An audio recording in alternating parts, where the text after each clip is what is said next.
Hey guys. Here's a movie since we hit 25k subscribers and I'm a bit busy to record a series. Thanks for all the support. This is what if Naruto passed the graduation exam on his first try. Due to a quirk of fate, Naruto passes the academy graduation exam on his first try.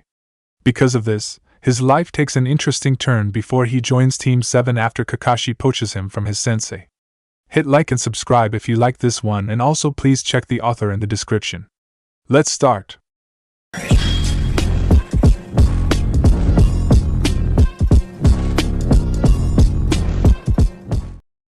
Chapter 1: A Lucky Pass. Uzumaki Naruto shook so hard he was practically vibrating as he approached the room in which the graduation exam was going to be taking place that day. The cheerful look that usually adorned the 10-year-old boy's face was replaced by an expression of fear and nervousness. As he walked down it, the short hallway that led to the room seemed to go on forever like in a nightmare. He was about to take the academy graduation exam 2 years early and he wasn't sure he was ready. Iruka-sensei had apparently thought otherwise, or he wouldn't have signed him up for it. Umino Iruka was different from all of his other instructors he'd had since he'd started attending the academy when he was nearly 7. He had been like the others in the beginning, back when he had first shown up over a year ago, but he had changed. Instead of ignoring him or sending him to stand out in the hallway with that cold look in his eyes, Iruka acknowledged his existence and actually tried to teach him. Since Iruka-sensei had believed in him, he was going to do his best to not let him down. Databao. With that firm goal in mind, he conquered his fear and strode into a room full of people who were 2 years older than him. 1 floor below, Umino Iruka took roll. Upon not seeing a familiar head of blonde hair above an atrocious orange and blue jumpsuit, his first thought was that Naruto had skipped again, and that he'd have to go and fetch him during the first break. Then, he remembered. Naruto had signed up to take the graduation exam early despite the fact that he wasn't ready. Though he knew that the young fool was going to fail, he silently wished the boy luck. On the floor above Iruka's class, which was engaged in a history lesson, Naruto had reached a point where his right leg started bouncing up and down as his pencil rapidly twirled in his hand as he tried to finish the difficult test that had been placed before him. This was a nervous habit of his that Iruka-sensei often called him on, since shinobi shouldn't have nervous tics because they could give them away. Despite his best efforts to get rid of any nervous tics he might have, he had them nonetheless. It was midway through the written test, he was stuck on some stupid question he had absolutely no idea how to answer, and time was quickly running out. He sucked at taking tests at the best of times, and this wasn't the best of times, especially since the test on the desk in front of him was harder than any he'd taken before. What had Iruka-sensei said to do in such a situation? Oh yeah, skip that question and go on to the next one. Once I'm done with the ones I can answer, go back to the ones I couldn't and try again. He moved down to the next question. He could answer this one. With hope restored, he immediately got back to work, and his leg stopped twitching, and his pencil stopped twirling because it was too busy being used to write down an answer. As Naruto furiously wrote down all the answers he knew in hopes of being able to finish his test in time, Iruka sighed as Takahashi made another bid for Naruto's spot as class troublemaker since Naruto wasn't present. Fortunately, Takahashi's prank wasn't nearly as disruptive or destructive as the ones Naruto had a tendency to pull. The stink bomb incident was probably going to go down in academy history, as that had been the primary reason the windows had to be replaced with ones that could open. After disciplining the boy, he went back to his lesson. As his class was heading out to break, Naruto was standing in Academy Training Field 5 with all of the other potential graduates. His heart was hammering in his chest as he walked towards the instructor who was holding out the weapons he was to use for this portion of the graduation exam. This was it. It was his turn. His make or break moment. He threw the 10 kunai as instructed, silently praying as he did so. 8 of them hit the target, and 2 of the 8 had managed to hit the center. After the kunai had been retrieved, he then threw the 10 shuriken he'd been given. 7 hit the target, 3 hit dead center this time. Miracle of miracles, he had somehow barely scraped a pass in the weapons portion of the test. Next came taijutsu. Let's just say that his spar with the instructor who was testing him during this portion of the exam didn't go as expected, and as Naruto exited the ring, he was apologizing profusely to the instructor. He hadn't meant to headbutt the man in the face, it had just sorta happened, and with the way the other students were staring at him, he just knew he'd done something wrong. As the instructor walked away nursing his bloody nose, he thought he heard the man mutter something that sounded like, "bloody habanero." Irika pulled his store-bought bento out of its supposedly secure hiding place as the children he was being paid to teach filed out for lunch. Since Naruto was away, he was pretty sure he wouldn't have to check his meal for worms or bugs, but found himself checking anyways out of habit. As he quietly ate his meal while grading the homework that his students had handed in that morning, he found himself asking a number of questions such as, why had he been thinking of Naruto so much today? He couldn't be worried for the boy, could he? He knew that the boy had grown on him a great deal over the past year, but had he grown on him that much? Sometimes, as the old proverb about what could happen if a nail goes missing at the wrong time clearly illustrates, the greatest of changes hinge on the smallest of things. The small change that had caused what could arguably be considered the greatest change in one Uzumaki Naruto's life had hinged on the decision of a careless cook at a restaurant. What happened was that, during the lunch rush, the cook in question had accidentally spilled some peanut sauce on a dish he was preparing. At this point, the cook had had two choices. 1. Toss out the ruined portion and make some more, causing more work for him and adding to the wait time for the customer. Or 2. Mix the peanut sauce into the already prepared dish and hope the customer didn't notice, since it was such a small amount. In one world, the cook did the former, irritating the customer who hadn't known why his dish had taken twice as long as usual to prepare. In this one, however, the cook did the latter. While this decision seemed minor on the surface, it wasn't anywhere near so. As it turned out, the customer in question was A. deathly allergic to peanuts, and B. one of the academy instructors who had been assigned to proctor the ninjutsu portion of Naruto's graduation exam. The poor man ended up going into anaphylactic shock the instant he'd taken the first bite of his food, and had to be rushed to the hospital. Word soon got to the academy administrator, who was then forced to scramble for a replacement as the lunch break ended and the graduation test resumed. As Hagane Kita filed into the room where the ninjutsu portion of the test was to take place, he quietly apologized for being late, as he had not known he would be proctoring this exam until someone had raced up to him with an urgent summons while he was eating his lunch. Fortunately, he hadn't missed much, as he had come in during the Ushio Tarako had just passed, and Uzumaki Naruto was next.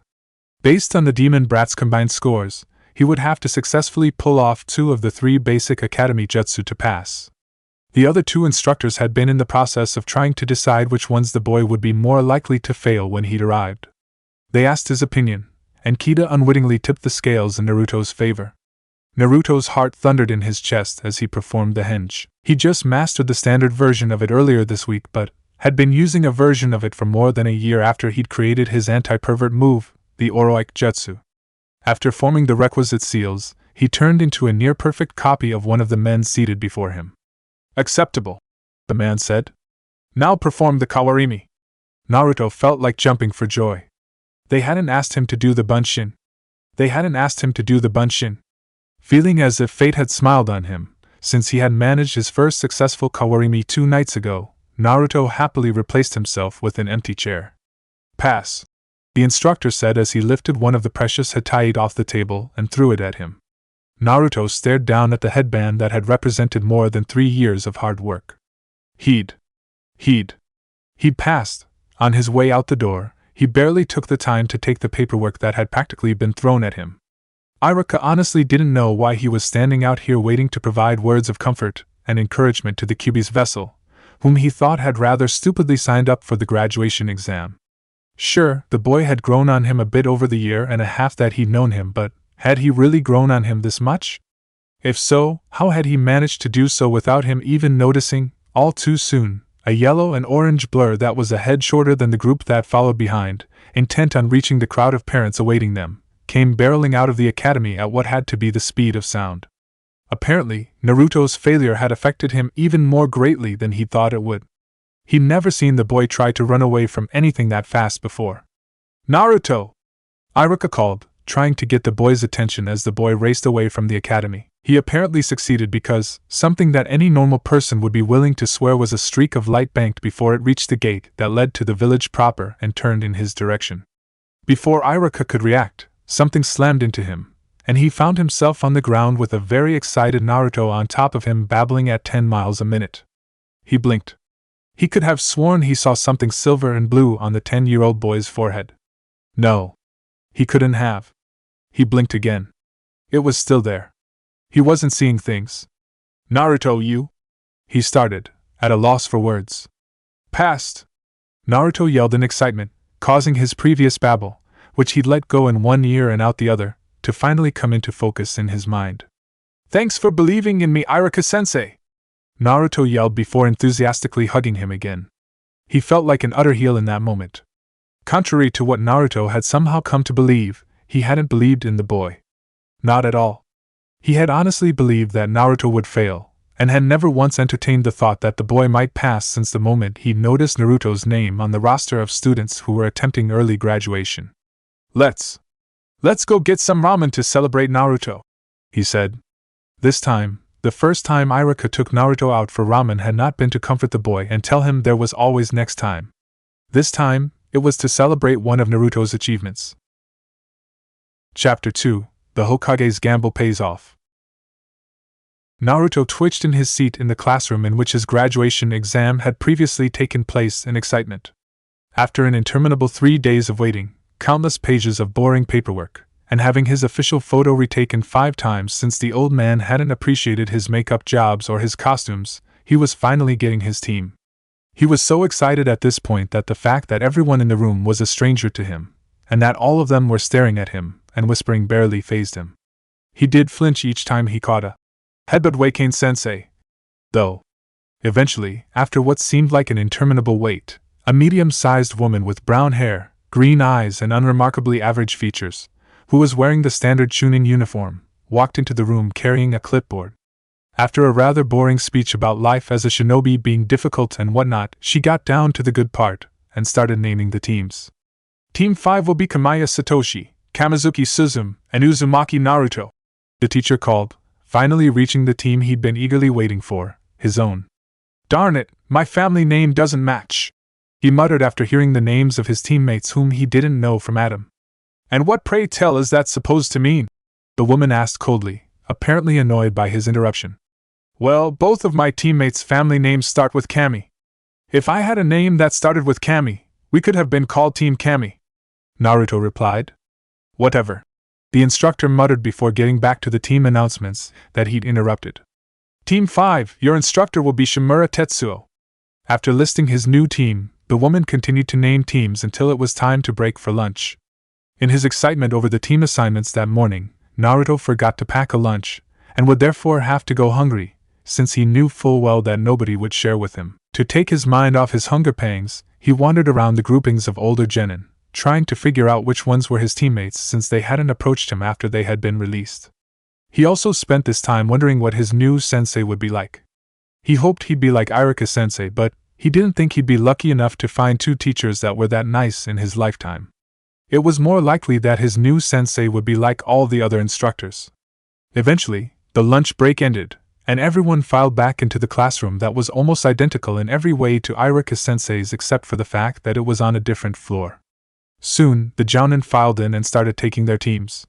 As he scanned the small crowd of jounin, wondering which would be his new sensei, a brown-haired man with deep black eyes, who looked a little like that weird old man with a cane that he sometimes saw wandering around the Hokage Tower, arrived and called for Team 5. As he moved to join him, so did a brown-haired girl, and a boy with hair that was a sort of blue-green aqua color.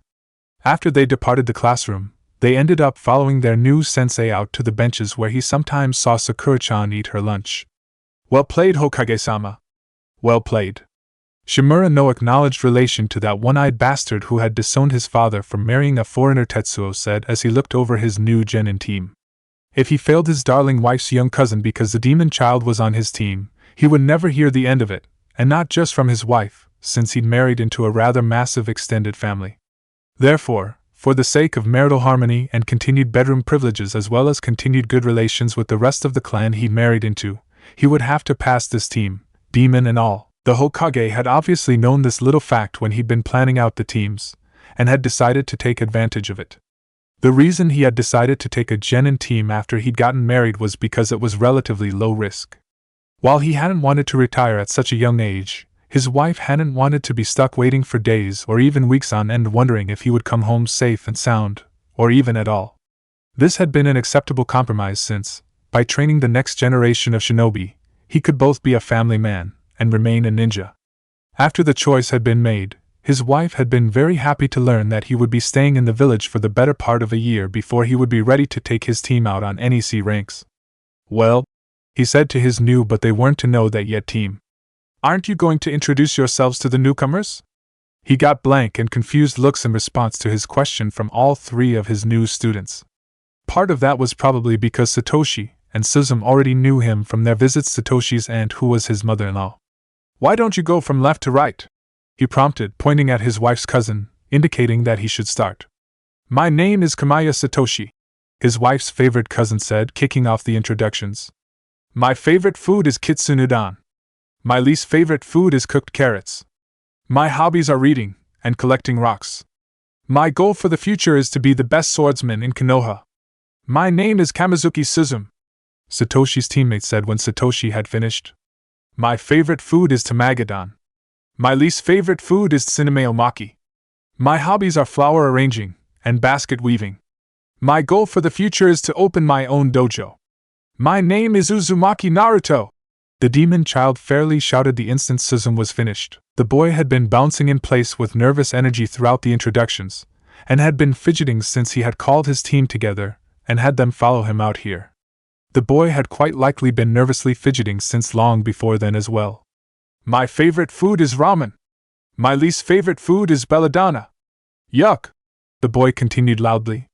"What? Belladonna? What the hell was that creature doing eating belladonna?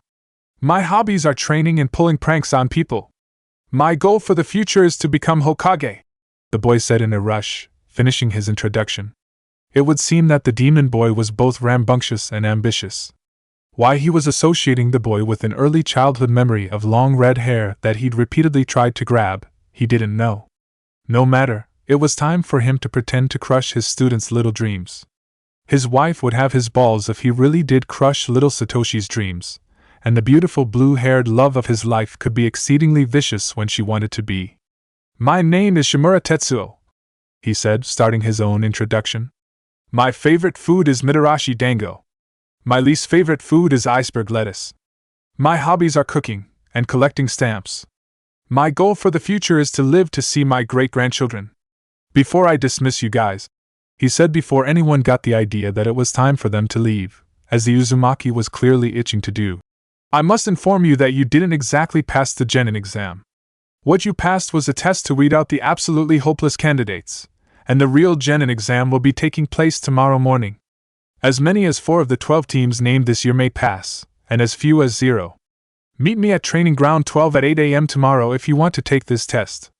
I will inform you now that chances are you'll fail." As soon as he finished his little speech, the demon boy started on some tirade about not backing down, but he tuned the child out as he walked away, feeling the stunned and betrayed looks being directed at his back by his other 2 students. Naruto didn't look half as tired as his new teammates had when he showed up at the specified place and time. He had gone to bed early like Irika-sensei had once suggested he do after he'd stayed up all night studying before a test and had bombed it spectacularly as a result. It was clear that Irika-sensei's advice was good because it had helped him graduate 2 years early, so he would be doing his best to keep taking it in the future. He'd ended up getting up before the sun after a nightmare where he missed the test, but he still managed to get more sleep than if he'd stayed up all night worrying about it. After he got up, he'd spent most of his morning skimming over his old textbooks which he hadn't yet turned back in, and wondering what he should bring to the test. In the end, after a great deal of deliberation, he brought all of his weapons and his trap pack as well as a bunch of scrap papers so that any test papers he was given wouldn't be marked down because of his notes. As he sat down to wait for his new sensei, his teammates, who were standing in the middle of the clearing, started staring at his overstuffed backpack as if they didn't know what to make of it. For some strange reason, they'd only brought their standard equipment pouches with them. Suzume, a brown-haired, blue-eyed girl whose favorite color appeared to be green based on her outfit, started giggling. Satoshi, who seemed to be an odd reversal of Suzume since he had blue hair, brown eyes, and was wearing red, started laughing as well. "Geez, Uzumaki. Did you bring a tent too?" Satoshi said when he finally regained control of himself. "Should I have?" he asked his new sensei who had just come up behind Suzume and Satoshi. No, his new sensei, whom he wasn't sure yet whether he should call Shimura-sensei or Tetsuo-sensei, replied. Tetsuo had debated with himself long and hard over what his test should be since the greatly lauded bell test was traditionally restricted to the Nidame's teaching line. While he was going to go easy on his wife's cousin and team, he wasn't going to go too easy on them. Their past, after all, was going to have to look credible to any outside observers, especially the one-eyed bastard's little minions that kept eyes on him at all times. Eventually, as the time for the test was fast approaching, he came up with a plan. In order to pass your final test, you have to capture me before 10 a.m.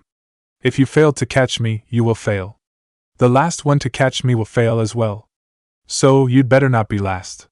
He said before he vanished into the woods that surrounded the training ground, and picked a spot from which he could covertly observe his students. The demon child promptly started unloading his backpack, tossing aside what looked like a ream of paper and what looked like a writing set. He definitely did not like the way Suzum was eyeing the paper and the ink, considering what had happened during that whole explosive tag debacle. After grabbing what looked like the standard academy trap pack, the Uzumaki started getting the show on the road. After an hour and 45 minutes of dodging his students while avoiding a series of surprisingly well-made traps, compliments of one Uzumaki Naruto who was, in his opinion, one of those genin who would have greatly benefited from another year at the academy, he finally tripped over a piece of low-strung ninja wire and allowed Satoshi and Suzum to tackle him before he could get up.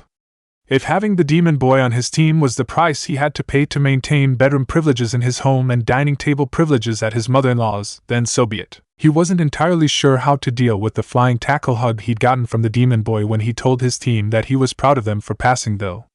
That, and the fact that Satoshi had taken the opportunity to steal his wallet while he was on the ground.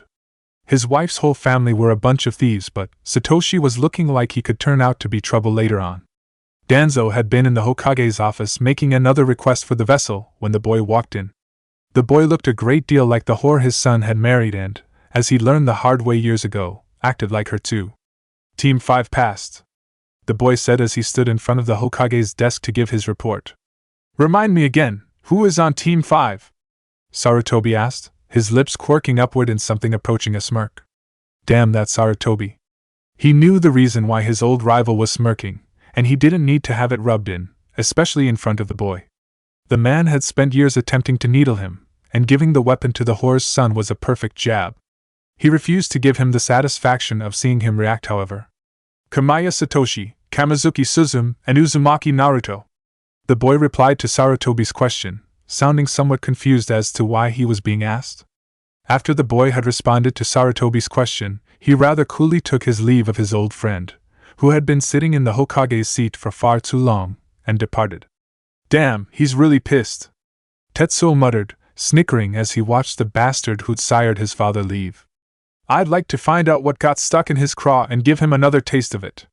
I haven't seen him that upset since young Uzumaki Kushina spilled a pot of hot coffee in his lap during her first Jounin evaluation, the Hokage said, smiling, apparently just as amused as he was by Danzo's departure. By the way, how did Naruto do during the test? Surprisingly well, actually. His traps are quite good for a genin, but he needs work in just about every other area though, he replied, his mood dropping as he remembered how the Hokage had outmaneuvered him before he'd even realized he was playing. It wouldn't do to admit he'd passed someone who wasn't quite ready just because he wanted the missus's cousin to pass, so that was really the only answer he could give. He would quite likely have his work cut out for him in the coming weeks and months, but that was the price one had to pay in order not to upset the missus and the in-laws. Good, the Hokage said, smiling, appearing for all intents and purposes happy to have heard that.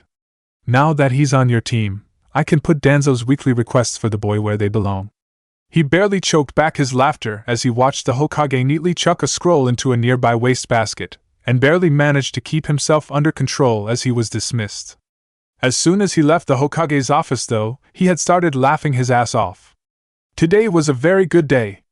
He'd managed to stay on his wife's good side. He'd heard a hilarious story that would stay with him for the rest of his life, and he'd apparently gotten something the old one-eyed bastard had wanted for years. All that, and it wasn't even noon yet. It would seem that there was at least one benefit to having the demon child on his team. Chapter 3: Sasuke's Delusions. Naruto breathed in the crisp autumn air as he made his way to Team 5's assigned meeting place to attend his first real meeting with his new genin team. Normally, he'd be running wild on such a day since it was winter break, but not today. Today, he was a ninja, which meant that he couldn't run wild and free until January like he used to. He would be taking real ninja missions instead. The Ninja Academy had 2 class rotations, the spring rotation who got out for break from the end of April to about mid-July, and the autumn rotation whose break was from the end of October to about mid-January. He'd been in the autumn rotation, and since he turned 10 before the start of the winter break this year, he had just barely qualified to take the early graduation option under the new laws, and he had passed. Because he had passed, he was a real ninja, with a real ninja team who didn't have time to run wild through the village pulling pranks. All too soon, he was standing next to his 2 new teammates, whom he mentally dubbed the Kami twins because of their family names, and waiting for his new sensei, whom he decided to call Tetsuo Sensei since he had proven to be nice, and even said that he was proud of him. Tetsuo Sensei wasn't quite as nice as Iruka Sensei, but still. Almost nobody was as nice as Iruka Sensei, who'd been happy to learn that he'd also passed his final graduation test and got on a genin team for real. "Why are you wearing that?" Satoshi, who had to be coordinating his outfits with Suzume or something since he was wearing black to her blue, asked, pointing to the oversized orange tracksuit he'd gotten a few months ago when he'd finally outgrown his favorite orange hoodie. He missed that hoodie, but damn, this tracksuit was awesome, and the coat it came with was really warm. The fact that it was too big had allowed him to make a few daring escapes he wouldn't have otherwise managed when the idiots chasing him had grabbed him by the back of his jacket. Unlike his hoodie, he could worm his way out of his new jacket with little to no problem. "Because it's cool, and I like orange," he replied. "Yes, but it is an entirely too noticeable shade of orange, and therefore absolutely useless when one is engaged in stealthy activities," Tetsuo Sensei said, joining in on the conversation, having just arrived. Tetsuo Sensei then turned to the team as a whole and said, "I will be evaluating your individual skills this morning, so I know what I will need to work on in regards to each of you. Then, we will be taking a mission this afternoon." He whooped as he jumped for joy at this news. A mission, his first real mission, and he'd be taking it this afternoon. This was what he'd signed up for. Tetsuo called the demon boy last. Suzume and Satoshi were pretty average for new academy graduates.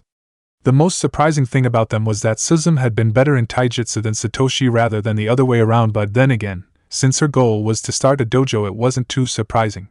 He'd already known the 2 of them since before they graduated the academy, as Satoshi was his wife's cousin, and Suzume had been a friend of Satoshi's since they had started the academy, and therefore had been as much of a fixture as Satoshi when he went to visit his mother-in-law, but he hadn't known the full extent of their skills until today. At the moment, he demon child was really the only unknown quantity on the team, skill and personality-wise. He'd read the demon's file last night, hoping to gain further information on him so he'd know where to begin. He really should have read the file before he took the team, but he had been much too busy at the time and had set it aside until last night. When he'd opened the damn thing, it had only been to find that the old one-eyed bastard had slipped some supplemental material into it before it had been given to him. According to the birth record that had only partially been filled out, the demon's mother was a red-haired kunoichi named Kushina whom he'd seen around the village a few times when he was a kid, the very same Kushina who had spilled hot coffee on the one-eyed bastard. There was a birth year and a death date for the father, but there was no other personal information on him, or at least none that the old one-eyed bastard had been willing to impart. Both of the child's parents died the day of the QB attack, ironically making the demon's vessel a QB orphan. The child's academy scores were, well, they were the thing he was most worried about. Frankly, the kid had only been able to barely scrape passes in the last year, and those passes were his best scores. The boy's barely scraped pass during the graduation exam had placed him at the absolute bottom of his year's graduating class, as in had he scored 1 point lower, he would have failed and gotten the extra year or 2 at the academy that he seemed to desperately need. Now, it was time to see with his own eyes just exactly what he'd gotten himself into when he decided he'd do anything to stay off the couch and out of the doghouse. Like he had done with the other 2, he ran the demon child through his paces. The boy's accuracy with kunai and shuriken was only just barely acceptable. The kid knew almost nothing about genjutsu. His taijutsu. Well, if the stories about the headbutting were true, give him a bottle or a chair, and he probably beat the crap out of a very surprised ninja like that old redhead he'd once run into in a bar and Wind had done to his jounin sensei while he was on his way to his second chunin exam. As for his ninjutsu, his henge was acceptable, as was his kawarimi. "Now do a bunshin," he ordered the boy. The child, who obviously wasn't a demon, if his abilities were anything to judge by, suddenly went pale. Crap. Seriously? No. Eventually, the boy made an attempt at the Bunshin Jutsu, and he found himself staring in amazement as the boy fried the pathetic little Bunshin he'd created with enough chakra to power several Kage Bunshin. Enough human chakra to power several Kage Bunshin. Yikes. What the hell had he gotten himself into? Naruto groaned.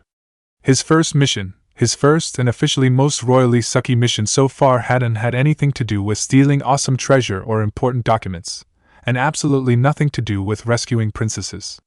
Instead of doing something cool like that, he was stuck peeling paint off the side of a house so the new owners could repaint it. It had been hard, tedious, dirty work, and it had taken until nearly dinner time before the customers were satisfied. It had also made him wonder several times why he thought becoming a ninja was cool, which, incidentally, had been one of the intended purposes of D-ranked missions. The day following that mission marked the start of a new routine for Naruto. In the mornings, he'd meet his team, and they'd have an hour of exercises such as running or gymnastics. Then, they'd have an hour and a half of taijutsu training, 45 minutes individual and 45 minutes of sparring with teammates. After the taijutsu training, there would be an hour and a half where Tetsuo sensei worked on things with his other teammates, while he was stuck trying and failing to climb a tree using chakra. After the individualized training, there would be a 1-hour lunch break where everyone would eat the lunches they'd packed. After lunch, it would be off to the tower to get another sucky mission, and the following afternoons were spent pulling prickly dead weeds from back gardens, painting fences, mending roofs, installing kitchen sinks, babysitting, and other such inane tasks. The more he and his team complained, the worse the mission. About a week and a half into his new life, Naruto finally ran into one of his former classmates, and, of all people, it had been the Uchiha. Sometimes, fate really does love me, he thought when he ran into the boy that day. He grinned as he passed the last of the Uchiha who was wandering about the village. Well, he couldn't quite say alone, since there was a pack of fangirls including Sakura-chan trailing about 10 feet behind him. But with the way the boy acted as if none of the girls were there, he may as well have been alone. As he made his way down the road, he was internally crowing over the fact that he'd done something before the great Uchiha had, and even if the Uchiha turned around and did it 10 times better, he'd still done it first. He'd shown him. He'd really shown him. He'd told that jerk a bunch of times that he was better than him, and he had proven it. He was already a genin, and the team was still an academy student. When Sasuke became a ninja, it would be at least a year from now, maybe even 2, and he couldn't wait to see the expression on that arrogant ass's face when he finally made genin and learned exactly what D-ranks were, and that he wouldn't be getting a better mission for at least 6 months. The thought of what would happen when Sasuke discovered that his first official mission as a ninja would be to pull weeds or something like that nearly had him rolling on the ground in hysterics. Before he could do so though, Sasuke finally registered his presence. "Dope," Sasuke said upon spotting him. "Why are you wearing that?" "Wearing what?" he asked as he looked down at the burnt orange jacket and brown pants he was wearing, noting that nothing was out of place. His sensei had made him get different clothes for missions, and had told him that he could only wear his awesome orange and blue track suit when he was off duty. He was almost never off duty though, which sucked. At least what he was wearing now had some orange in it though. "That," the Uchiha boy said as he pointed at his forehead. "Oh, you mean my Hittite?" Naruto asked when he finally realized why the jerk was pointing at his forehead. "I'm wearing it because I'm a ninja." A strange, dark, and dangerous expression that made Naruto back up a step and reach for his kunai pouch crossed the Uchiha boy's face before it vanished as swiftly as it appeared. "Yeah, right," Sasuke snorted before leaving, clearly dismissing him and his accomplishment. Jerk. Sasuke went on his way deciding that lunch was more important to him than hanging around to watch the Uzumaki boy get what was coming to him for pretending to be a ninja. There was a very good reason that civilians who impersonated shinobi almost never did it twice, and that was because, for those that got caught doing it twice, the punishment was both public and somewhat gruesome. The punishment one received upon being caught the first time was bad, but nowhere near as bad as the punishment for the second. He knew for a fact that there was no way in hell that the boy who had been held up by almost every teacher they'd had together as a prime example of an idiot could become a ninja before him. The academy instructors would have nominated him for early graduation long before they would the idiot who was nowhere near as talented as he was.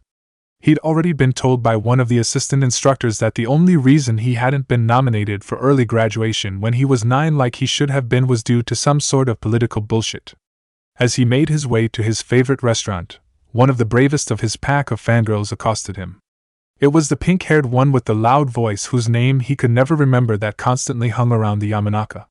Oh well, it was not like she or whatever her name was mattered or anything. "Is Naruto really a ninja?" the girl asked, when she finally reached him. "No," he replied, firmly convinced his answer was true, since there was no way in hell that someone who was near the bottom of the class could surpass him without him noticing. Naruto, who had pretty much forgotten his encounter with Sasuke shortly after it had happened, and didn't have time to listen to whatever rumors the academy students might be spreading amongst themselves, had finally mastered the tree climbing exercise to the point where it was almost second nature to him a month into his training. Wherever he went, if possible, he would walk on walls and fences, any vertical surface really, to try and get in that last bit of improvement, longing for the day that Tetsuo sensei would finally say that it was acceptable. So far, all he'd gotten for his efforts was a daily groan and a "I've really got my work cut out for me" from the man. Tetsuo sensei didn't give him that cold look most adults gave him, and once, while they were at the administration complex getting a mission, he'd even patted him on the head. So, he knew that Tetsuo sensei wasn't just picking on him every time he said it, before turning around to focus on Suzume and Satoshi, who apparently weren't nearly as much work as he was. On what had been an ordinary autumn day until a rather unusual interruption disturbed the peace of his afternoon, he and his team had been doing one of his favorite missions, which was raking leaves. Leaf raking was one of his favorites because it was one of the few missions during which Tetsuo sensei would let them goof off a bit. As long as they were willing to do the extra work to clean up the mess they made, Tetsuo sensei would let them jump into the leaf pile for a few minutes.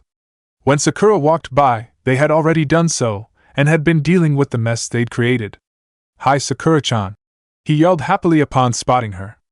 Other than that brief glimpse of pink over 2 weeks before, he hadn't seen Sakura in a month. He would have taken the time to visit her if he could have, but he'd been far too busy with training and missions to do so.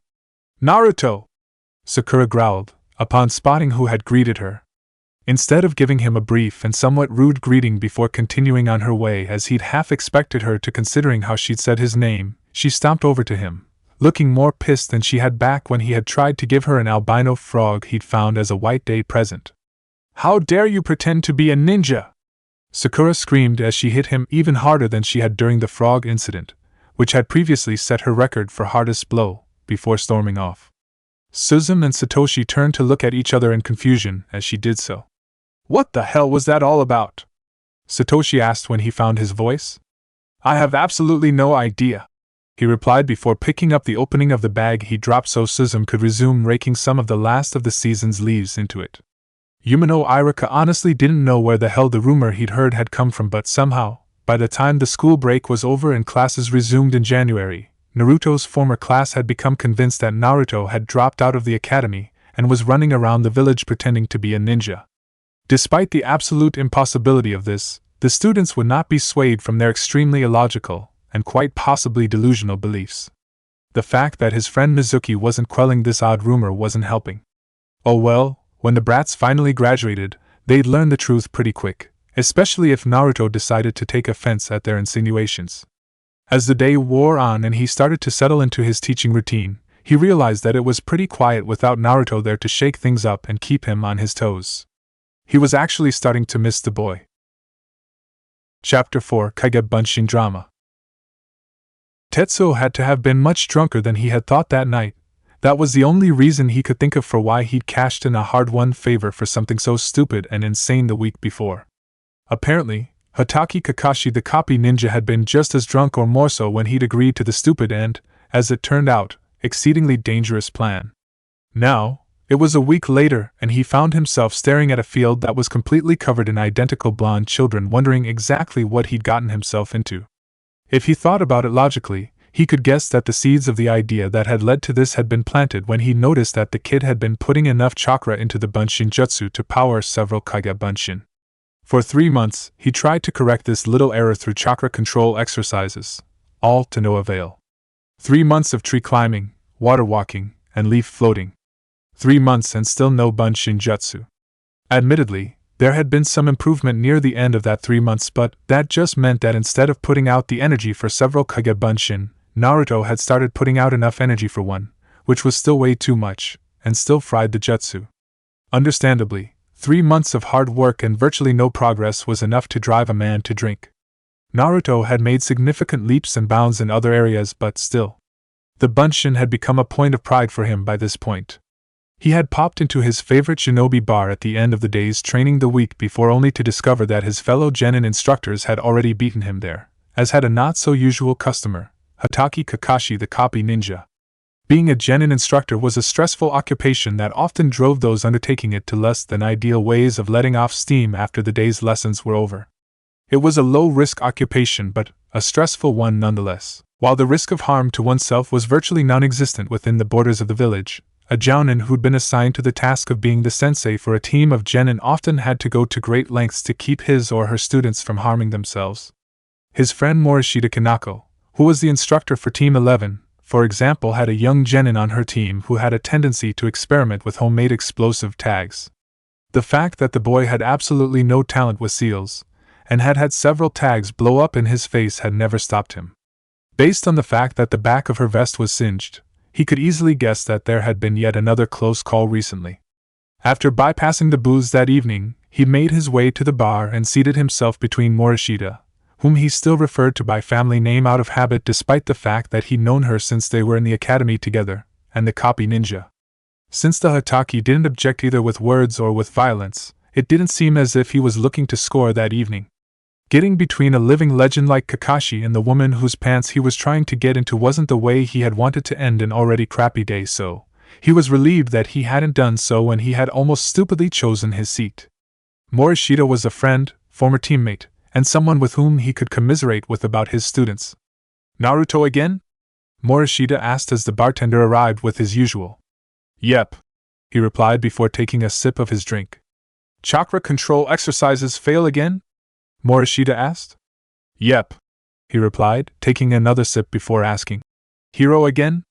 "Yep," Morishita replied, taking a gulp of her own drink. The point at which the copy ninja had joined the conversation was lost in the general haze of the evening. Eventually, though he would never know why since he was saving it for something big, he'd cashed in on the favor that Kakashi had owed him. How Kakashi owed him that favor was a long story in and of itself. A story that he wasn't willing to share with anybody. Suffice to say that one of his cons had backfired in a way that had somehow miraculously ended up working out in the end.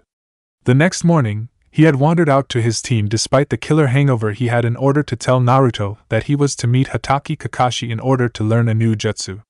The yell the boy let out at that moment had been so painful that he'd almost been tempted not to warn the boy that the man in question would most likely show up more than 2 hours late. Almost. The boy had apparently mastered the Kagebunshin with an almost unheard-of swiftness if this little display was anything to judge by. There had to be at least 1,000 Kagebunshin here, and because of that irresponsible son of a bitch named Kakashi had a lot to answer for. The bastard apparently hadn't warned Naruto about the dangers of summoning too many clones, and the boy could be dying somewhere in the middle of the field, and he wouldn't be able to get to him in time because he couldn't find him. "Naruto!" he yelled, feeling slightly panicked upon suddenly coming to that realization. "Dispel those now!" 1,000 Narutos each grabbed a kunai and moved to dispel themselves. "Oh God, no! Not all that!" he started to yell. Poof poof. Poof. Poof. Poof. Once! He'd finished too late. A dizzy-looking Naruto who was standing in the middle of the field sat down. Hard. "You too," he said to his other 2 students who had previously been lost in the autumn-colored swarm. "Don't even think about trying something like that. Ever. And you," he said, rounding on his 3rd student who was sitting on the ground clutching his head and groaning. "No more Kagebunshin unless I give you permission." He then picked up his wayward student and dragged him to the hospital, amazed that the child actually had the strength to even attempt to struggle, much less squirm in his grasp as much as he was doing in his feeble attempts to escape. The medics were naturally unhappy to see the child, and he appeared to be just as unhappy to see them, but one of them quickly brought him and the boy into an exam room and looked the boy over. "It's just a mild case of chakra exhaustion," the medic said in a tone of voice that stated clearly that he was very put out at having had his time wasted. "Have him rest for a day or 2 and he should be fine." With that, they were dismissed, and he sent Naruto home for the rest of the day, hoping that the doctor hadn't made some sort of mistake and that he wasn't making one either by sending the child home. He ordered the child not to do any more jutsu for good measure, in case the child did something stupid, as he was aware of the fact that Naruto often practiced at home during his free time. As soon as Naruto vanished down a side street, he himself made his way home so he could think. Just what had he gotten himself into? Morishita Kanako sat at her usual seat at the bar when her friend Tetsuo stormed in, apparently looking for a fight. He obviously found what he was looking for because, after looking around a bit, he had stomped over to the copy nin who was reading his usual trash and nursing a drink that he was taking sips from through his mask. Without warning, if one discounted Tetsuo's belligerent manner, he socked Kakashi in the face. Kakashi responded to this unprovoked attack by pinning Tetsuo against the wall face first. What was that about? The copy ninja asked in a tone of voice that stated that he would happily kill the other man if he didn't provide a satisfactory answer. You stupid bastard. You were supposed to teach Naruto a jutsu, not teach him how to kill himself. Tetsuo yelled. Teach him how to kill himself? The copy ninja asked, sounding slightly stunned. The little brat nearly killed himself this morning, making at least 1,000 kage bunshin. Tetsuo yelled as he slipped out of Kakashi's grip, which had slackened, and whirled around to face the man. A th. The silence in the bar was broken by the sound of a dozen spraying drinks and 2 people choking. It took a while for Kanako's own brain to reboot and for her to realize that she'd dropped her own drink in her lap. Tetsuo's student had done 1,000 kage bunshin and survived. Considering who that student was, it shouldn't have been so surprising, but still. Tetsuo's student had done 1,000 kage bunshin and survived to tell the tale. At least she was reasonably certain that the kid would be able to tell the tale. Tetsuo would have killed Kakashi if his student's brain had fried, wouldn't he? Making up her mind, Kanako paid her tab and made her way down to the hospital. Several people who apparently were just as curious as she followed her. Nurse Takami sighed before she once again tried to explain to the group that had just arrived exactly why they couldn't visit Naruto.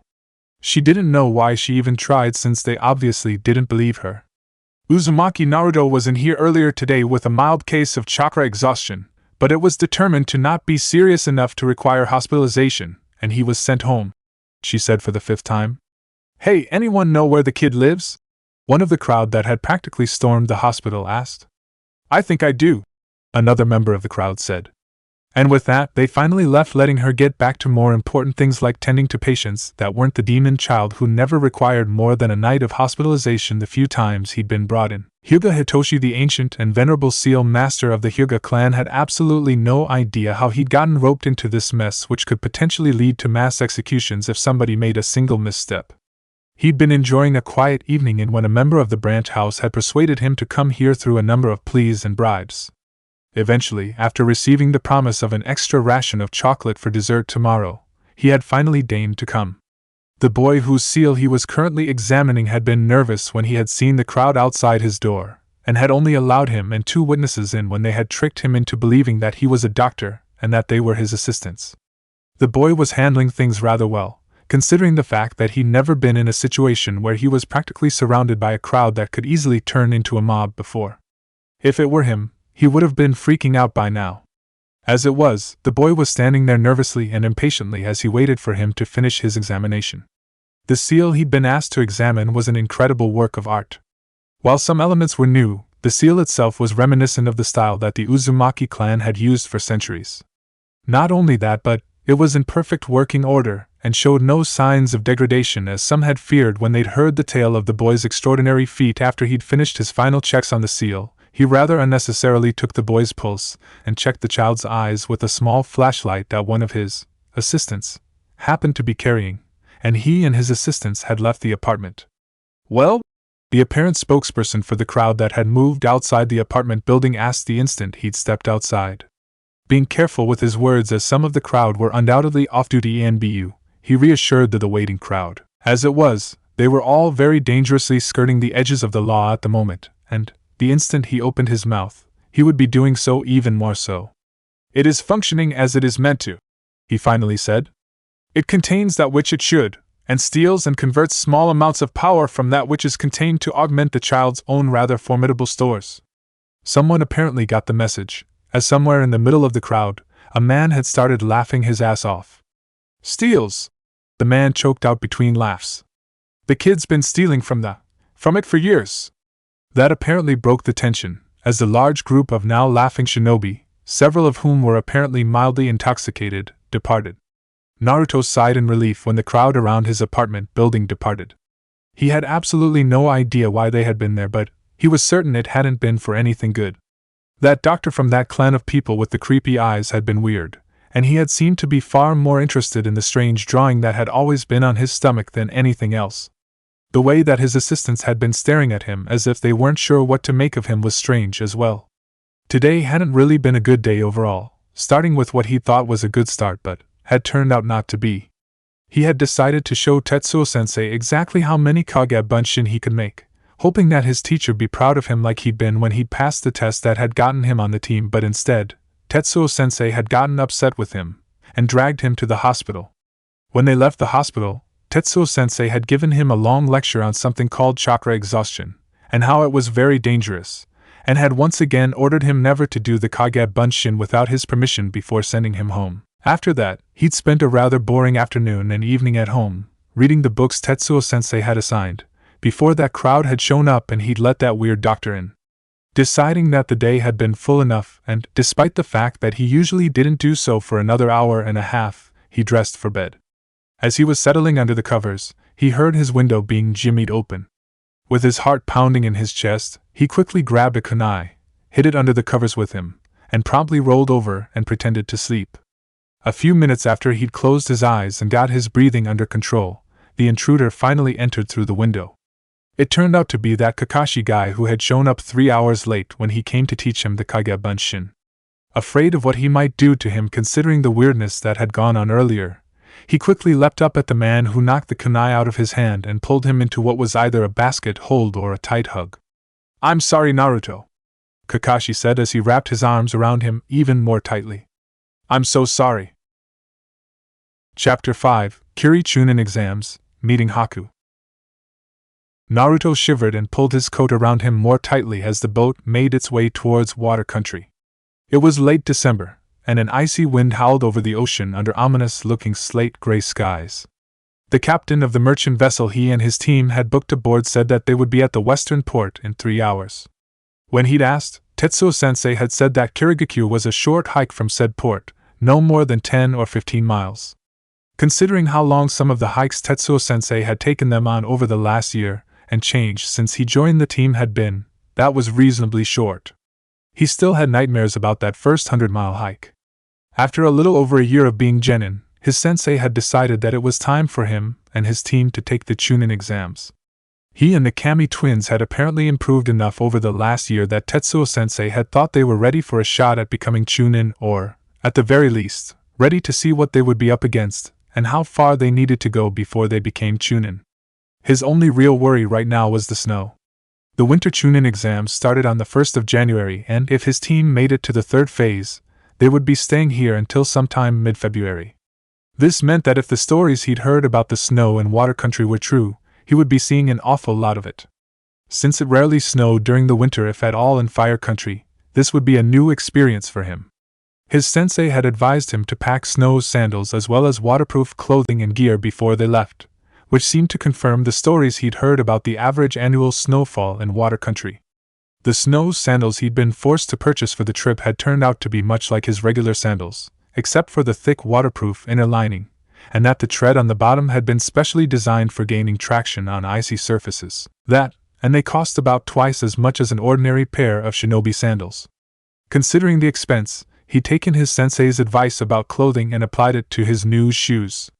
They were one size too large so he could keep them a little longer while he grew, and therefore, his foot had slid around in them a bit until he'd taken care of the problem with a pair of thick woolen socks that Suzum had knitted for him for his 11th birthday. His team wasn't the only one from Konoha that was traveling to Kiri for the exams. Along with Team 5, there were 6 other teams. Most of those teams consisted of genin that were several years older than him, though there was another team from Suzum and Satoshi's year that was attending. Throughout the journey, the older genin who traveled with them had mostly kept to themselves, and spent a great deal of time ribbing a gray-haired boy named Kabuto for having failed the exam 4 times already. So, that had meant that he had spent most of the voyage getting to know Suzume and Satoshi's former classmates, and staying out of the way of the older genin because, the one time he'd gotten in their way, he'd been set to go for duty. When he'd stopped by the academy and told Iruka-sensei that he was going to be taking the Chunin exams, Iruka-sensei had told him that he was very proud of him.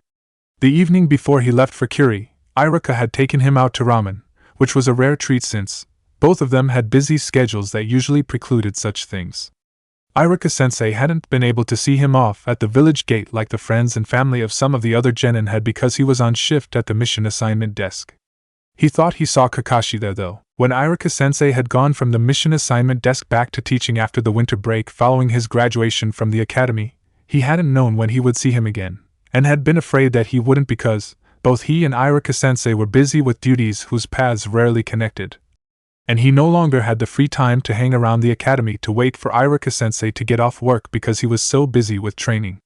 Shortly after he'd made the 1000 kage bunshin and worried Tetsuo-sensei sick, however, Iruka-sensei had come up to him to smack him on the head and yell at him about how stupid he'd been and how he could have gotten himself killed and how he didn't want him to die. After that, he had made sure to take a little time out his busy schedule to say hi to Iruka-sensei and let him know he was alright, even if he could ill afford to do so. Iruka-sensei had apparently appreciated the gesture, because he took a little time out of his schedule to say hi to him as well. Being much busier than he was, that wasn't very often though. So he had known better than to expect him to take a huge chunk out of his day to meet him at the village gate. He'd still been somewhat disappointed that he hadn't been able to though. Tetsuo watched as his genin stared at water's main trading port in wide-eyed wonder as the ship finally docked after an almost interminable voyage. He knew something of how the children felt at the moment. His own first Chunin exam had been in Kuri as well, though that had been in the summer. Back then, the port had been hot and extremely humid, and he'd barely had the energy to move until they'd started climbing into the mountains and things cooled down a bit. During the exams, he and his team had been disqualified at the end of the second phase when they had turned up with Morishita badly injured and in need of hospitalization. He still remembered the fear over whether Morishita would live or die during those few days she had spent in the ICU, and the bitter taste of defeat when he came home still a genin despite the fact that he had sworn to his friends and family that he would return as a Chunin. His students had improved greatly over the past year, and Naruto most of all. While the boy had maintained a great deal of unpredictability in his taijutsu, he no longer looked like he was trying to win a bar fight. His ninjutsu arsenal had expanded to include a couple of wind jutsu he was surprisingly proficient at, but he still couldn't do a basic bunshin which irked the hell out of him. As for genjutsu, well, the boy could recognize them now.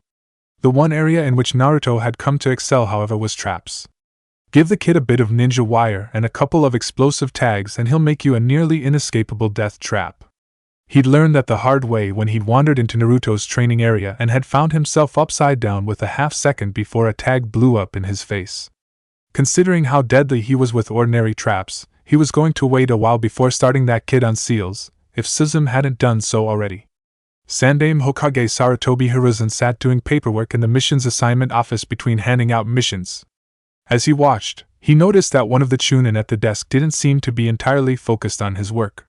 During the winter break and the brief summer break, the autumn cycle students were given to break up the monotony of the school year, and 2 afternoons a week, one Yumino Iruka usually could be found whiling away what would otherwise be empty hours at the missions assignment desk. Personally, he thought that the young man worked a little too hard, but since he didn't appear to be approaching burnout as he had been when he had requested a transfer from field duty to teaching after a particularly disastrous mission, he allowed it. Today, young Iruka seemed unusually distracted, and he could easily guess why.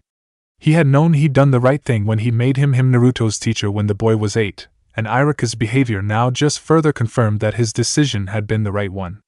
The young man had refused to open up to the boy at first, deciding to ignore him rather than deal with his presence, but he had eventually done so after some advice from Kakashi and the occurrence of a certain incident, and eventually warmed up to the child, slowly going from teacher to friend and mentor. "They should be arriving in Kuri sometime soon, shouldn't they?" he asked young Iruka rhetorically. Based on the young Yumino's reaction, he had indeed hit the nail on the head. Smiling, he silently wished the Yandaime's son good luck as he got back to his own work. Naruto once again silently thanked Tetsuo-sensei for floating him alone so he could get his totally awesome brown and orange parka without going hungry. Sure, he was going to be having to take a few extra D ranks over the next few months after the exams to pay for it, and the other winter clothing he'd been forced to purchase for the trip, but it would be worth it, especially considering how warm the coat was keeping him on this effing miserable hike. When Tetsuo Sensei had said that it would be only about 10 miles or so, he neglected to mention that most of it would be uphill, and that some parts of it would be almost entirely vertical, as Kiri was surrounded by a mountain range that ran along the western half of water. Finally, after what seemed like forever, a mist-shrouded valley came into view. As they descended into the valley, buildings just started to become visible.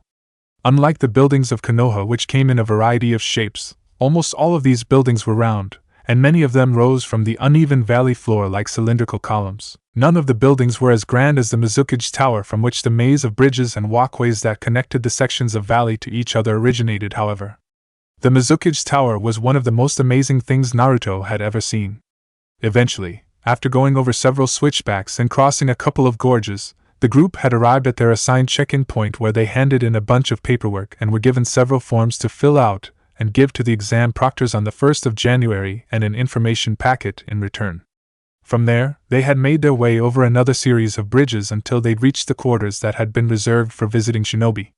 He knew that he should have felt more impressed with the foreign village, but up close, the buildings were starting to look a bit worn, and he could see and hear a number of ragged-looking people scampering around in the alleyways.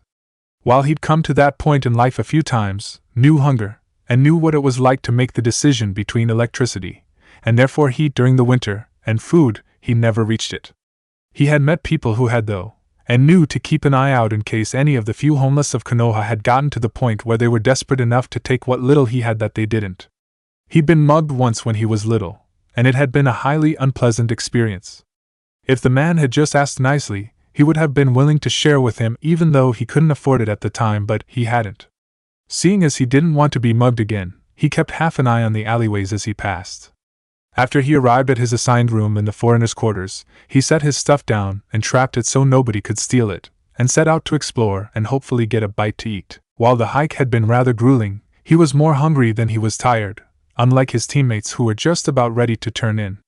It was just a fact of life that he had far more energy than most people, and, if he didn't expend it, he tended to get antsy. When he got antsy, he started annoying people. When he started annoying people, they started yelling at him. After wandering around a bit, remembering to remain in the more populated areas, he decided that he was ready to get something to eat. He was in the mood for ramen as always, and decided that he wanted to see how the local ramen compared to Ichiraku's. As he was looking around for someone who might give him directions, he spotted a very pretty and friendly-looking girl carrying a basket. Friendly-looking was good. Friendly usually meant helpful. Making a decision, he walked over to the girl. Haku's heart rose into his throat as he made his way through the streets of Kiri.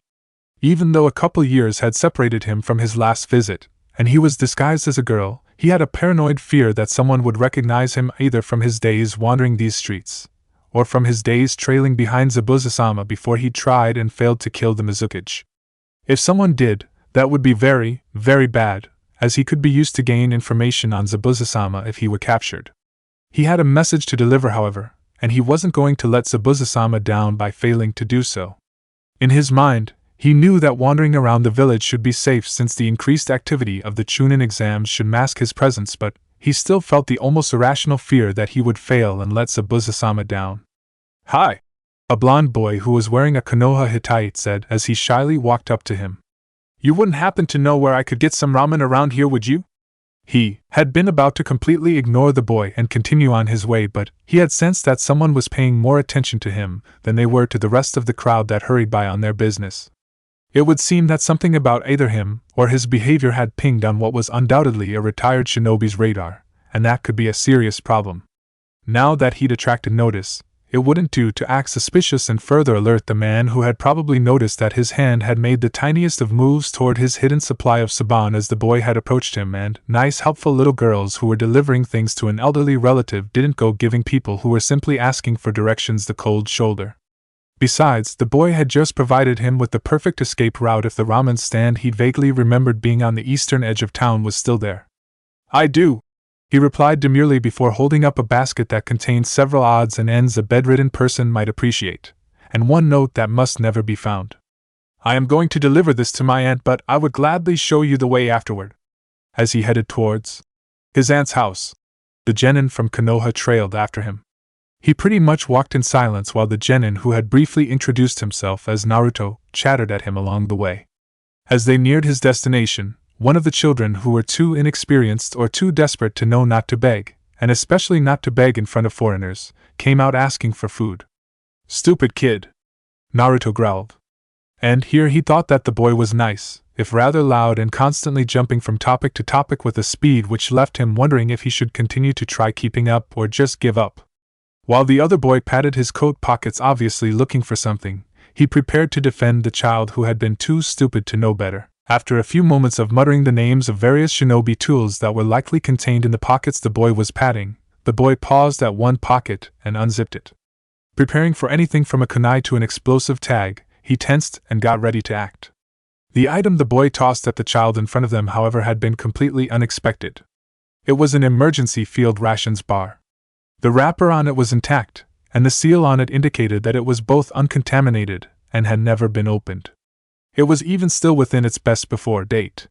"Throwing things like that is not polite," he said, covering up his catch as he handed the child the rather bland and tasteless food. "If you're going to give it to him, just hand it to him." The kid in question, a rather filthy specimen of indeterminate gender, took the proffered rations bar and ran off with it before either of them could change their minds. Sorry, Nei-chan," the other boy said rather sheepishly. "Tetsuo-sensei is constantly telling me I need to work on my manners." "See that you do," he replied. "By the way, why did you call that child stupid?" "'Cause he's still out here instead of at the orphanage," the other boy said matter-of-factly. "I would have returned long before I got that bad back when I was still living at the orphanage. The longest I stayed out before I went crawling back was 4 days. He doesn't live at an orphanage," he said, remembering the days back when he'd been just like that child, wandering the streets and scrabbling through the trash searching for scraps. Before Zabuza found him and gave him a purpose, he would have been glad for an orphanage to take him in back then. Were things in Konoha really so good that an orphanage which meant a roof over one's head and food was the worst thing a child could expect to experience? "You mean his parents?" the other boy started, looking absolutely horrified. "I don't think he has any parents either," he replied sadly, forcefully pushing the memory of what had happened to his own parents out of his mind. "But where? How?" the other boy said, apparently at a loss for words, before going silent and starting to think. "Oh yeah, different country, different rules," the other boy muttered darkly when he finally thought things through. "Indeed," he replied, wondering what it would have been like to grow up in Konoha. Chapter 6: Kiri Chunin Exams, Getting Ramen? Naruto had been in an introspective mood as he waited for the pretty girl who was going to give him directions to the ramen stand to get done visiting her aunt. What would it have been like to live here? Would he have survived? At least in Konoha, he'd had the guarantee of the orphanage up until he'd graduated from the academy. In Konoha, if a child ended up on the streets for one reason or another, he or she was brought to the orphanage. Many children would run away from the orphanage afterward because they disliked it, but they always returned, either having been dragged back by the Uchiha before they had died out, or having come back on their own because they were cold, tired, and hungry and had nowhere else to go. He himself had been dragged back to the orphanage by the Uchiha several times before the old man had given him his own apartment when he enrolled at the academy. There was something about this place that made him wonder if living here wouldn't have been half bad though. It had taken him a while to realize what it was, but he'd eventually spotted it and wondered about it. None of the people here gave him that look that most of the people in Konoha did. A large number of the shinobi back home had grown friendlier towards him after he'd made genin, but almost all of the civilian adults still looked at him that way.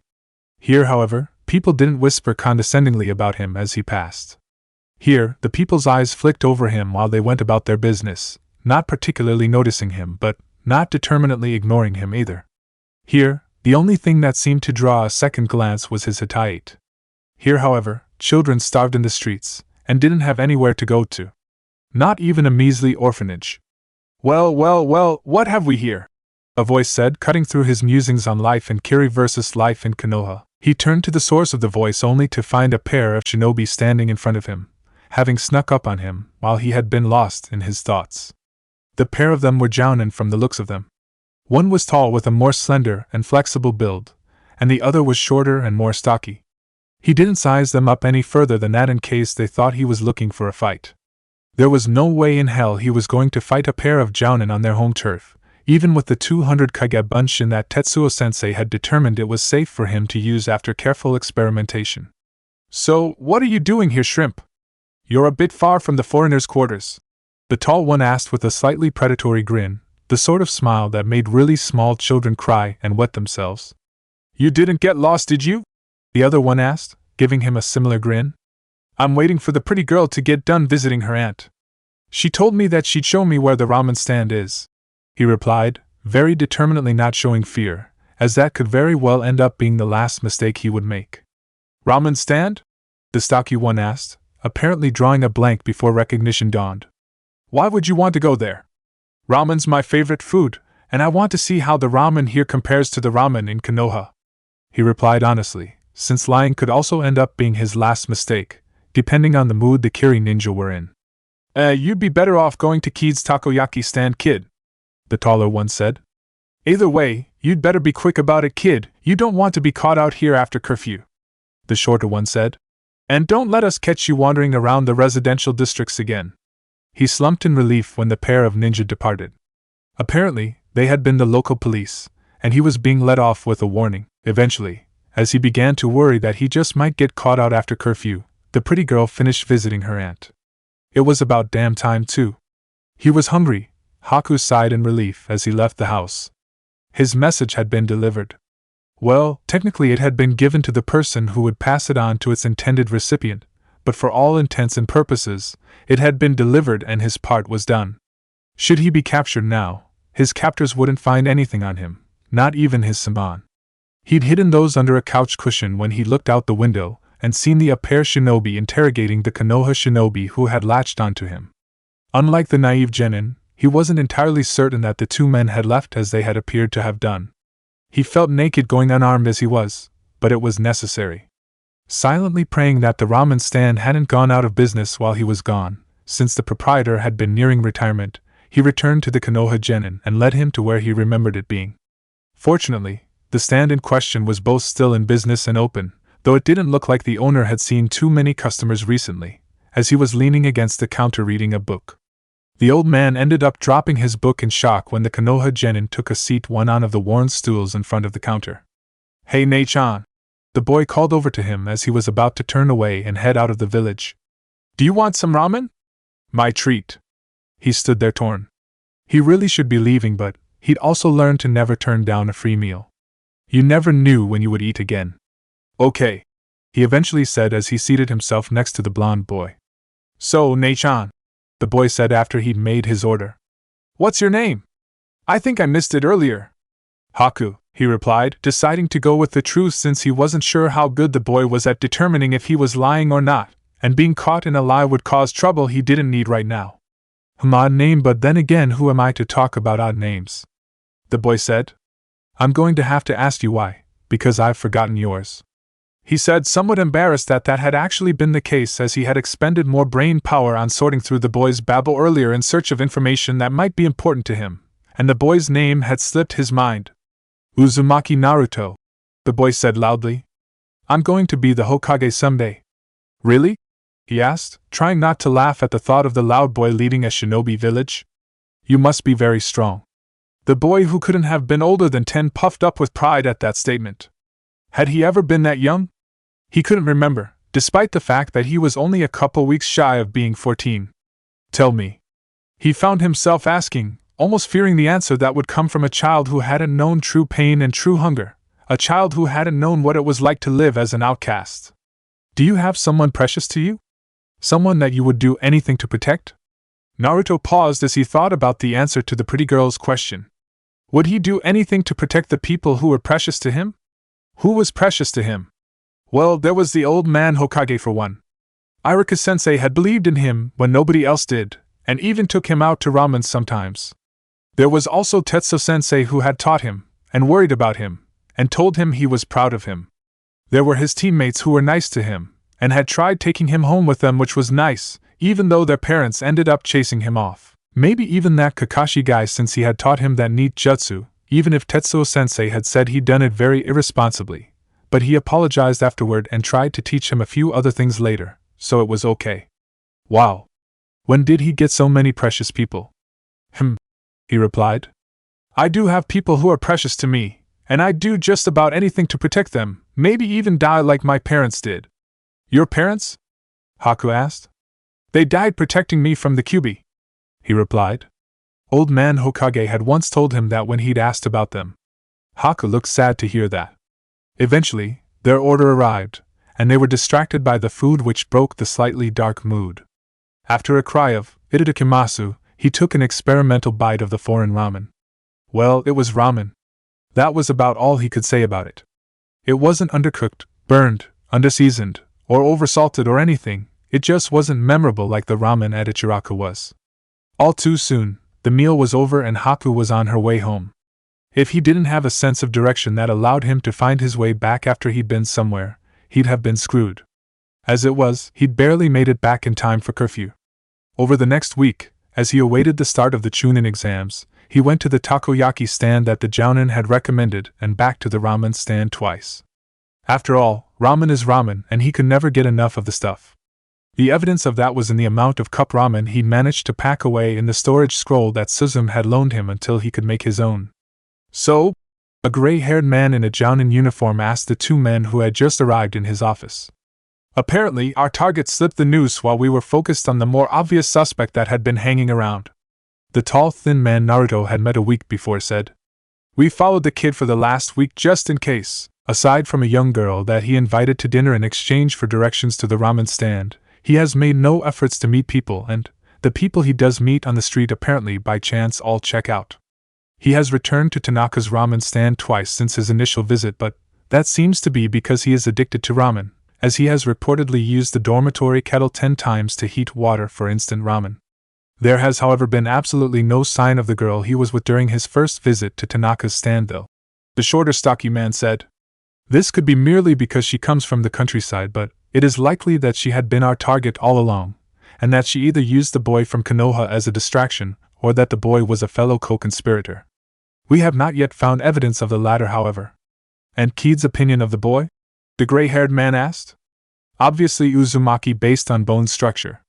His overly cheerful demeanor and attention-seeking behavior appear to be a defense mechanism formed during early childhood due to neglect, rather than an attempt at distraction. Not likely to suffer from a psychotic break anytime in the near future. Basically harmless, other than the fact that he's been trained as a shinobi. The shorter man reported. So, we basically wasted an entire week following some stupid genin around while the real threat got away? The gray-haired man growled, clearly very unhappy with the report he'd received. While the two jounin from Kiri were giving their report, Haku rejoined Zabuza, never knowing that, due to his chance meeting with Naruto, he'd avoided a rather harrowing ordeal during which he would have spent a significant portion of the winter hiding in the mountains of water, constantly checking behind him before he finally felt safe enough to rejoin his master.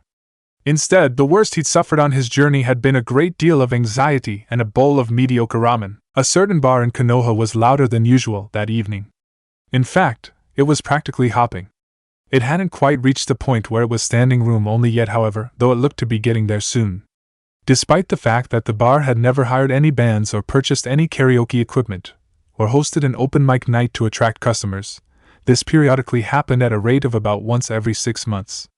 The reason for that was because it had become tradition for it to be this way on the night before the official start to the Chunin exams, since the brainchild of the bar's owner had been started some time after the bar that was almost exclusively frequented by shinobi had opened 20 years ago. As the time to the one event the bar held ticked closer, more and more shinobi poured in through the door. At 5 to 8, the door to the bar was closed, and the bartender stopped serving drinks. The betting pool for the winter Chunin exams is now officially open, the bartender called at 8 p.m., precisely as he unveiled a certain board on the back wall that was usually covered in felt and had advertisements, community announcements, and notices of missing items pinned to it. The chalk board beneath the felt had a grid on it with 5 wide spaces marked teams and individuals, first phase, second phase, third phase, and Chunin running horizontally across the top. Vertically, there was just enough room for up to 10 teams and 30 individuals to be posted on it. As the crowd watched, the bartender wrote up the names of the 7 teams currently competing in the exams as well as the names of the individual members of said teams. Once the list was complete, he called for the crowd to place their bets. "My money's on the Yakushi kid," One particularly drunken customer yelled. Why? Someone asked. He's failed 4 times. That means that I'll make a killing when he finally passes, the drunk roared back. I'm putting money on the little thief, someone else called as the crowd surged towards the bar. There was a general roar of approval at this. The kid was only 11, but the odds of him passing were good. Uzumaki Naruto was no Hatake Kakashi, but it was clear that he was well on his way to becoming one of the elite. There were several more bets for the little thief, as Uzumaki Naruto had come to be known in certain circles, that evening. In the Jounin's quarters in Kiri, something similar was happening. While it was officially frowned upon, and had been declared illegal after one team that had been favored to pass had actually threw the test at the behest of their sensei decades ago, betting on the Chunin exams was a tradition as old as the exams themselves. Jounin from just about every country were quietly passing Ryo to the unofficial cashier and receiving betting slips disguised as bookstore receipts in return. When the door to the room opened to reveal 2 of the shinobi tasked with patrolling the guest quarters, everyone quickly tried to hide what they were doing. Everyone cut that out, and don't let us catch you at it again, one of the men said mock sternly before turning to leave. And 100 Ryo on Kiri's team for passing the first phase and failing the second, the second man said, as he tossed the requisite sum of money over to the cashier before turning to follow his companion. Toby watched the Kyubi Jinchuriki, who looked so much like his mother despite his blonde hair and blue eyes, sleep. The fact that he hadn't cared for Kushina all that much back when she was alive made things easier for him when it came to Naruto. Turning against his former sensei had been one of the hardest things he'd ever done in his entire life. Turning against the clan and the village that had constantly put him down, however, not so much. He honestly hadn't expected to run into Naruto here, especially since he would be leaving Kiri soon because Yagura had outlived his usefulness. It was about time he got back to Madara's timetable and took a more active role in the Akatsuki, even if he didn't like most of the members that Pain had selected, and wouldn't have associated with them if he'd been given any choice in the matter. While the Kyubi Jinchuriki was a tempting target at the moment, now was not the right time to take him. He didn't have anything prepared, and the boy's disappearance would have just about everyone up in arms at the moment, especially if he vanished on foreign soil. A war between Konoha and Kiri that he or Madara hadn't planned to the last detail was the last thing he wanted right now. The child seemed peaceful, unaware, just as he had been when death had nearly taken him in the first moments of his life. Right now, he could just open the boy's window and waltz into the child's room without him being any the wiser. After watching his sensei's son just lay there as if he weren't in mortal danger for a while, the temptation became too much. It wasn't as if he was planning on harming or kidnapping the boy whom he would have to take eventually in order for Madara's plan to work. He was just going to be leaving a warning the brat would never forget. He went to the window and began to jimmy it open. Snap! Pop! Interesting. Interesting and painful. He hadn't seen one of those in a while, and most definitely had not expected to see one here, considering where he'd found it. It seemed that someone else had actually read that dusty old book on traps he'd found misfiled on some back shelf of Konoha's ninja library. Someone who had actually managed to get the damn thing to work without accidentally electrocuting themselves. Chapter 7: Kiri Chunin Exams, An Explosive Start. Naruto stared down at the paper on the desk before him, trying to think. The stress of the situation he was in was making that difficult, however. He still had 55 minutes left out of the hour he'd been given, but he was all too aware of how quickly that time was ticking down towards 0, which added to the pressure he was under. He usually did very well when he was under stress, but there were times when said stress would hinder him rather than help him by shorting out his thought processes before he could get one of his brilliant ideas. That usually happened when he was taking a written test, such as the one he was taking now. At the moment, he was seated in a room where the first test of the Chunin exams, a rather unusual test, was taking place. Other than the almost debilitating case of nerves he was suffering through, getting here had been relatively trouble-free. There'd been some older genin in the hall who tried to chase them and a crowd of others off, but he'd dealt with that. One of those genin was going to have a better appreciation for low-yield, mostly non-lethal, explosive tags in the future. Those things wouldn't kill you, but they sure as hell hurt when you got hit with them. When he and his team finally arrived after pressing through a large crowds, their sensei had been waiting outside the room, which seemed to be the Kiri Ninja Academy's auditorium, hoping to give them some last-minute advice before they entered. Once inside, he'd followed his teammate's lead and handed the requisite paperwork over to the exam proctors and had received this test in return. this test. He was supposed to write down the personal information of 5 people in the room who weren't his teammates, and he'd been given an hour in which to do it. If he tried to do something stupidly obvious like try to ask the people in question, he and his team would be disqualified. If he was caught gathering the information he needed by the eagle-eyed proctors 3 times, he and his team would be disqualified. Considering those limitations, how the hell was he supposed to do this? Maybe it was like a puzzle. What had Iruka-sensei told him to do when dealing with puzzles? Oh yeah, look at things logically. First, he was supposed to gather the information of 5 people in the room who weren't his teammates. There had to be a way for it to be possible, otherwise the test wouldn't have been given. But how? 5 people who weren't his teammates. Well, there was one. He stopped twirling his pencil and began to write. Name, Uzumaki Naruto. Birthdate, October 10th. 55 minutes and a number of failed teams later, one of the proctors of the exam came over to check his results. Upon seeing the first person listed, he started laughing. What's so funny? One of the proctors called out. The kid listed himself first, the proctor replied. There was a great deal of laughter at this. Well, it's technically within the rules, so as long as he's accurately listed 4 other people, he passes. The head examiner said once things had quieted down a bit. Now that everyone's done laughing at the blonde clown, I've got a little surprise for you all. Naruto shivered slightly despite his super warm parka. The temperature had dropped overnight, and about 5 inches of snow had fallen sometime since he was woken up early that morning by someone who'd been trying to open his window. Within the Kirigakure city limits, it hadn't been as much of a problem as it was now, as there were covered walkways leading from the foreigners' quarters to the Kirigakure Ninja Academy. Leading away from the academy and towards the starting point of the second phase of the exam, however, he'd been forced to trudge through the freezing white stuff that was trying to soak through his shoes and his pants, as he hadn't yet figured out the right way to use his chakra to be able to walk on top of it. As he trudged through the snow, he had the distinct feeling that he'd be feeling even more miserable if his snow sandals hadn't come with detachable toe covers. The second phase of the exam was being proctored by a very serious-looking old guy who had nearly had an apoplectic fit when a team from Suna had decided to have a snowball fight while he was explaining the rules of the second part of the exam. The rules themselves were simple. Each team was either given a black ball or a white ball and sent into the mountains to make their way to a small town on the other side.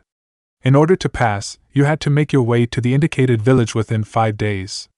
When you got there, you would have to have both a black ball and a white ball, and your team had to be intact with each member able to fight, otherwise you'd be disqualified. The rule that worried him the most, however, was that the use of lethal force was allowable. After listing the rules, the proctor had shown them a map that had the town that was their destination clearly marked on it. As soon as the test began, he was going to be handing Satoshi some paper and drawing supplies. The boy had a near-perfect eidetic memory that would work to their advantage in this case. After the old man put the map away, he and the Kami twins quickly filled out their release forms and handed them in, receiving a black ball in return. It was nightfall 2 days into the second test. Naruto had finally figured out how to do what he referred to as snow walking at the end of the first day, as he walked along with his teammates who had also figured out how to walk on top of the snow through trial and error. The snow sandals had paid for themselves when he'd hit a particularly icy patch on one of the more perilous trails, as had the sprayable and fortunately washable if one had the correct solution mountainous region camo he'd used, which had helped him escape the notice of Genin from an opposing team. He hoped his parka would be just fine when he removed the stuff, though there was no reason it shouldn't be, as it was used on Chunin and Jounin vests all the time during the winter and in places where green stuck out like a sore thumb, but still.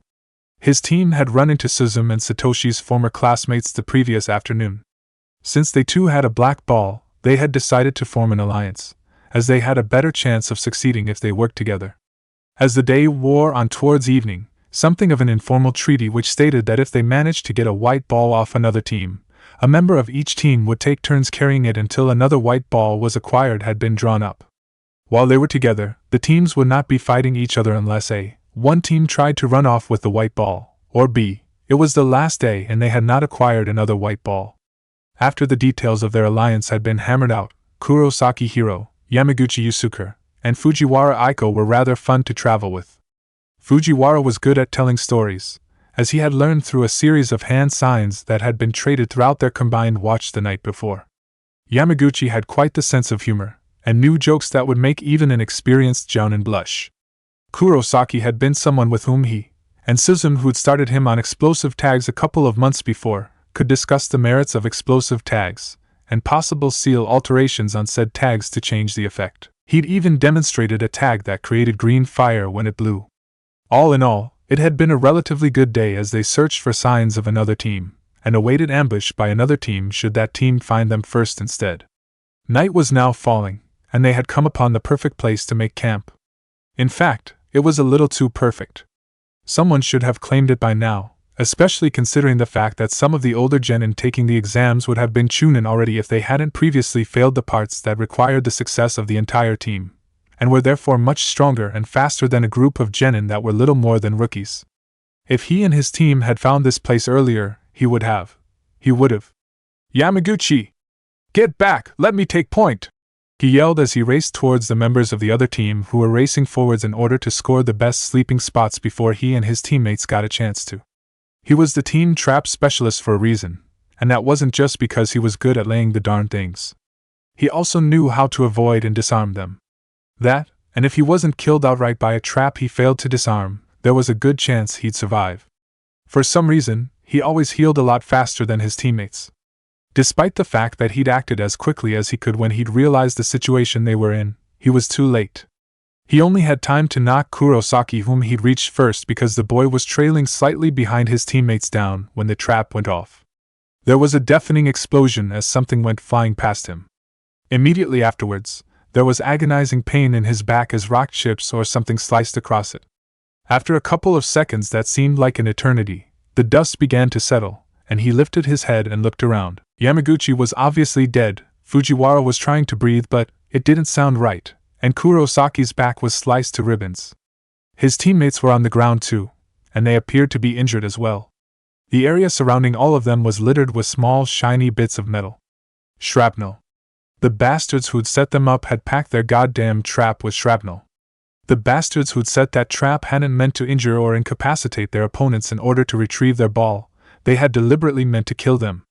As his anger over the death over one of his comrades and the maiming of the others began to build, a pair of older genin from IWA appeared from wherever they had taken cover while his and Kurosaki's teams had approached. "Man, that had worked even better than I thought," one of them said as he pulled out a kunai and walked over to Fujiwara. "May as well put this one out of her misery, though." The rage that had been steadily building within him since the explosion grew to be too much. He saw red. Kamiya Satoshi knew that his eidetic memory was both a blessing and a curse, especially in his chosen field. To the day he died, he would never be able to forget what he saw that day, from the moment Naruto realized that they were walking into a perfect ambush to what happened after Naruto had changed. He had fallen after being hit by several pieces of shrapnel that the blast Yusuke triggered had sent flying. When he had finally regained his senses, two IWA genin were standing over Aiko and Naruto. Naruto was growling. His chakra was swirling around him strangely. His hands were turning into claws, the strange marks on his face were growing thicker, and his already unusually sharp teeth were turning into fangs. Throughout all of this, he had been putting out a killing intent that felt like an almost sentient evil, a killing intent that seemed like malevolence personified. As the killing intent started reaching an impossible level, an ominous red substance started lacing itself in with his swirling chakra until it had formed the shape of a fox above him, and then settled down around him in a red cloak of flames. With a cry that was equal parts pain and rage, Naruto leapt upon the two IWA genin.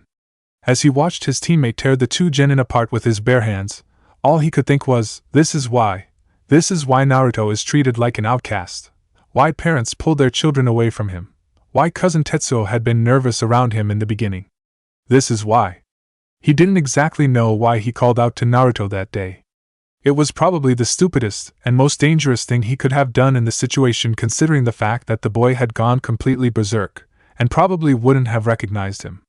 But, at that point, Naruto had been the only one of them capable of moving, and if they didn't get help soon they would die. The dangerous animals, since there was no other word for what Naruto had been at that moment, turned from the bodies of the genin who had ambushed them, and raced over in his direction. All too soon, it was standing over him with a clawed hand raised. When he realized how much shit he was in, he had closed his eyes, waiting for the final blow. It didn't fall. He dared to open his eyes again. When he looked up at Naruto, he noticed that the slit-pupiled red eyes that had held nothing but anger and hatred had cleared, In fact, they had begun to change. The fangs had begun to recede, as had the claws, and the strange lines on his teammate's face. Almost magically, the monster that would fuel his nightmares for years to come had turned back into his friend. As Tetsuo stood with his comrades, waiting for news of his students, he shivered. A wave of something ominous had washed over Kiri from the direction of the mountains that the genin had been sent into just moments before. Though it had been a little over 11 years since he last felt it, he recognized it immediately. Kyubi. Something had happened to Naruto's seal. Something major. Almost as soon as the feeling had hit him, it had faded, then vanished altogether. As he looked towards the mountains, he wondered if that was a good thing or a bad thing. He fervently hoped that the reason the feeling had vanished was because the seal had compensated for whatever had just happened, not for the other reason he could think of. If it were the other reason, that would mean that Naruto was. It would mean that Naruto was dead. The other jounin from Konoha had obviously felt and recognized what he had, and were clearly as nervous as he, if not even more so. What the fucking hell just happened? One of the jounin who'd also brought students from Konoha discreetly signed. Brat must have taken too much and overloaded the seal, he replied, giving the man the only scenario he could come up with the limited amount of information he had that didn't involve Naruto's death. Either that, or he's dead. The jounin who had the 4-time loser Kabuto on his team signed. He didn't want to even consider that possibility. If something had killed Naruto, who had survived having a spear go through one of his lungs when one of the traps he was working on had malfunctioned, then the rest of his team wouldn't have stood a chance. If Naruto were gone, it would mean that. No. He wouldn't even consider it. All the same, he would watch and wait. Watch and wait and pray that his students came out of this safe and alive. Chapter 8, Kiri Chunin Exams, Jinchuriki. Sanbashi Mizuko, who had cursed his parents for giving him that accursed name for more than one reason, couldn't have missed the ominous wave of what felt like killing intent that had washed over Kiri if he were in a coma. He immediately knew what it was, since he had felt something similar from the Mizukage before, several times in fact. He'd known the Mizukage since the days back when the man had been a rather nice rank-and-file ninja rather than the despot he'd become after he'd been given the hat. The differences in the feeling between this killing intent and that of the Mizukage, however, indicated that this hadn't been a case of someone seriously pissing Yagura off. Someone had brought a Jinchuriki to the Chunin exams. Despite what an insanely stupid risk that was, and the fact that it could be thought of as an act of war if the leader of the village into which the Jinchuriki had been brought chose to take offense, someone had brought a freaking Jinchuriki to the Chunin exams. He briefly took note of the Konoha jounin's rather unusual reactions as he signaled for his partner. The instant Kenpachi joined him, they headed out to see what the damage was. Considering what a Jinchuriki could do, especially when he or she was on a rampage, there most assuredly was damage. The only question was how much, and how much more would be caused when they were forced to deal with a Jinchuriki who had gone completely berserk. There was also the question of which of the tailed beasts they might be dealing with, as each beast had its own set of powers that could add a rather dangerous element to the mix. While it was known which village got what biju from the Shodai Hokage before the First War, it was possible that some wheeling and dealing as well as some thieving had been done over the intervening decades. There was that, and the fact that unless there was an unavoidable incident, the identities of the Jinchuriki were a closely guarded secret known only to the villages who held them. As he and his partner Kenpachi headed out into the mountains, a number of Chunin and Jounin who were also dreading what they would find joined them. Considering the possible distance that the Jinchuriki and its team could have gone during the 2-day head start they had been given, it would probably take a couple hours to find it, which would be a couple hours it would spend destroying the countryside, and quite possibly killing any Kiri genin in its path. Much to their shock, before they could reach the mountains, the wave of killing intent vanished, as suddenly as it had appeared. Damn, because of that, tracking this thing just got a lot more difficult, especially if the Jinchuriki in question now had the presence of mind to cover his or her tracks. It seemed that he and his comrades would have to find the trail of destruction the Jinchuriki had caused before he or she had regained control of him, or herself, and work his way from there. "You noticed the Konoha lot?" Kenpachi asked, after poking him to get his attention, which had apparently wandered off without him noticing. "Yeah, they recognized it," he replied. "But Konoha doesn't have a biju, so it's probably one of Iwa's whose prior host they ran into during the last war. Strange that they don't have any Jinchuriki," Kenpachi said. "I mean, their Shodai Hokage was handing the biju out like party favors, and he didn't keep one for himself?" Which one would he keep? He gave the Achibi and Hachibi to Suna, the Nibi and Nanabi to Kumo, the Yambi and Gobi to Iwa, and we got the Sanbai and Rokubi, which leaves. He counted, working out the problem through the process of elimination, and noticing an interesting pattern. The Kyubi. They kept the fucking Kyubi, Kenpachi said, looking stunned. Didn't the Yandame kill it when it went on a rampage a decade ago? He asked, half remembering a story he'd heard a while back. Kill a Biju? Yeah, right. The Yellow Flash may have been legendary, but he's not a god, Kenpachi replied.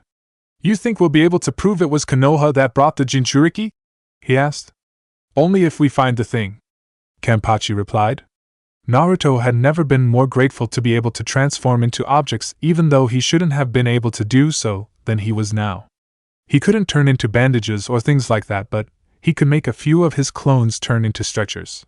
He knew that he shouldn't move his companions considering their conditions, but if he didn't move them, they could die. Their injuries had been severe enough to far outstrip his meager first aid skills and supplies. Suzume was his team's medic thanks to the abilities she'd acquired over time tending to her own training injuries, but she'd been in no shape to help him other than to occasionally give him directions. After summoning 15 clones, he had 5 of them turned into stretchers. After they did, he slowly and carefully placed Suzume, Satoshi, and Kurosaki on their stretchers, trying to be careful not to jostle them too much and aggravate their injuries. As soon as they were ready to go, he had Yamaguchi and Fujiwara placed on the other 2 stretchers before he covered them with the blankets he'd taken from their supplies. Once that was done, he slowly made his way towards the town that was on the other side of the mountains where they would undoubtedly receive help.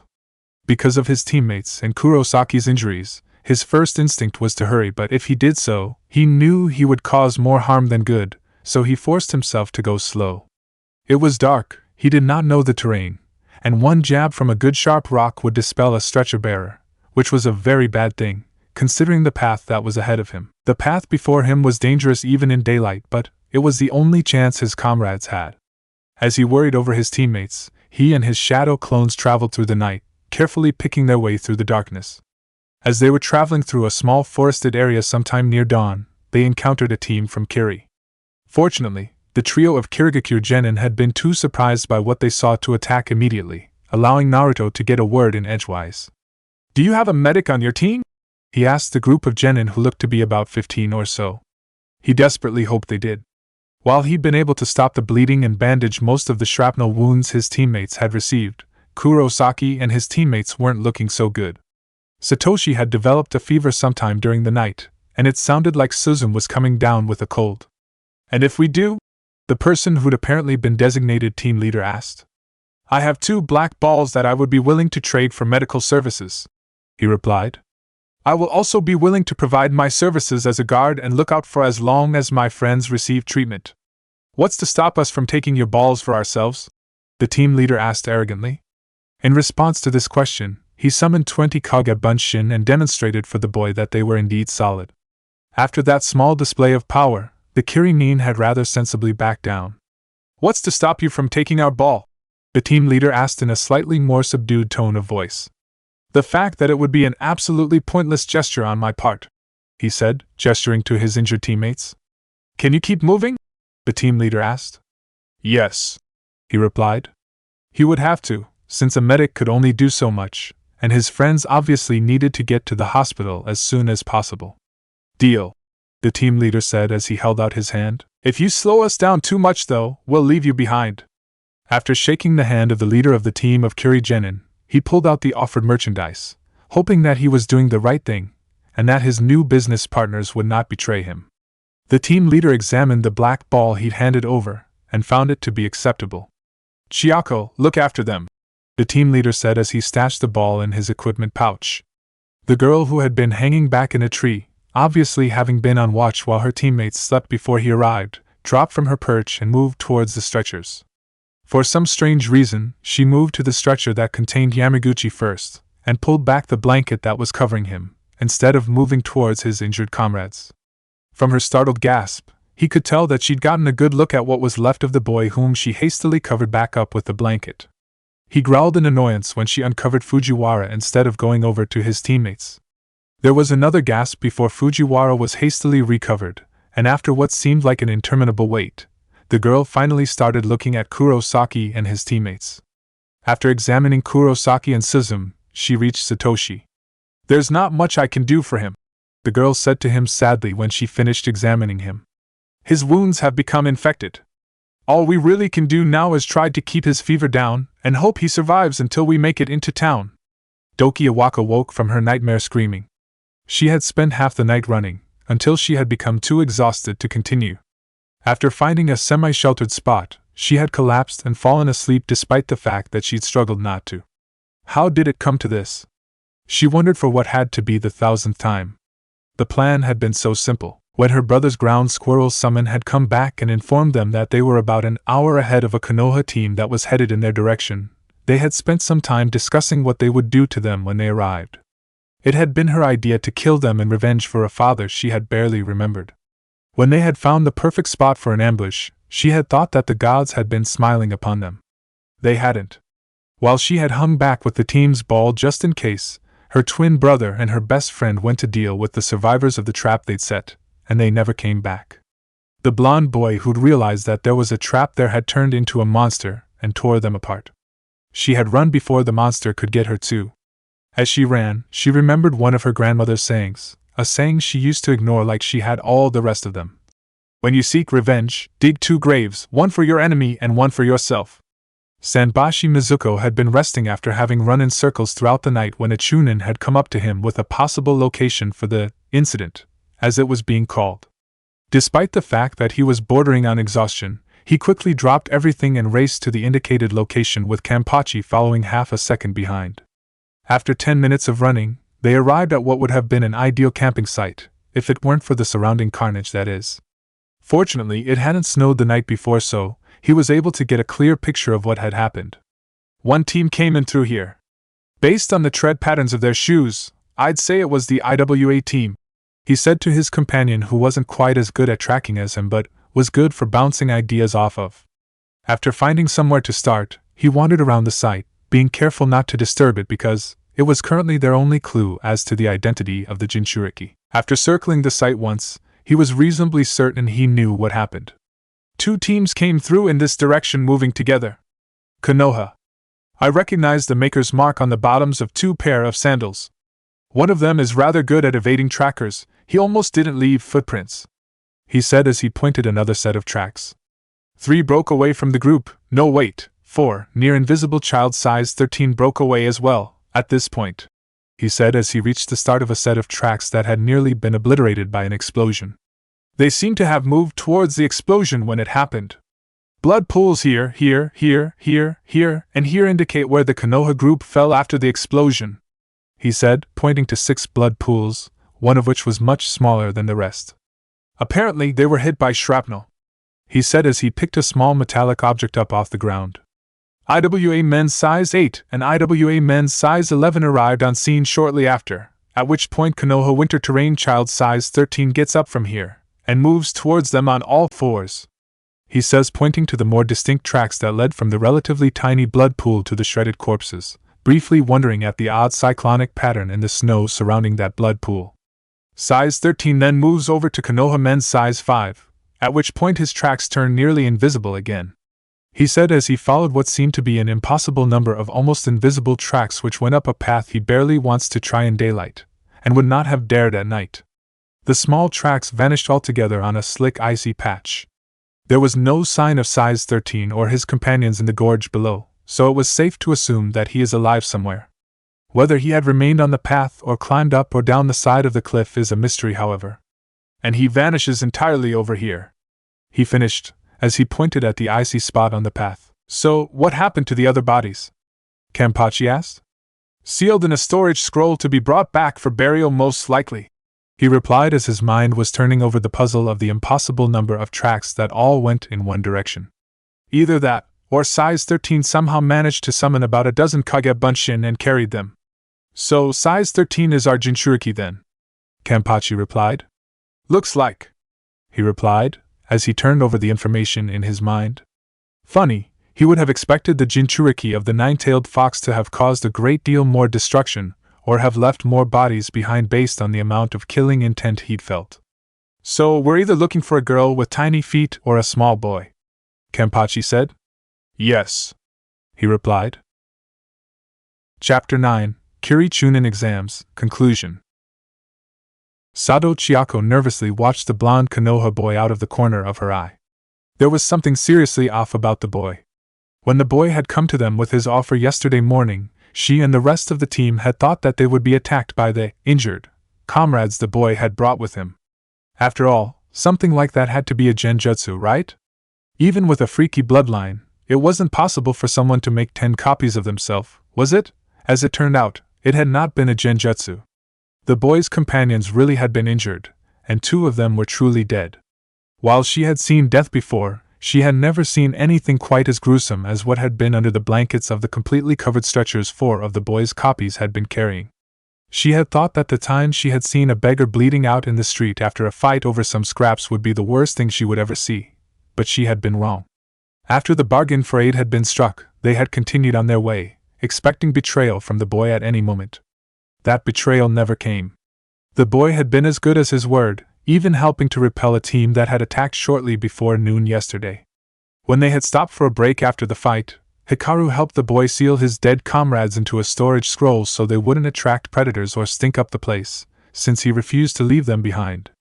That evening, when they had finally stopped for the night, the boy laid out a bunch of traps and joined the watch rotation, replacing her since she was needed to tend to his comrades.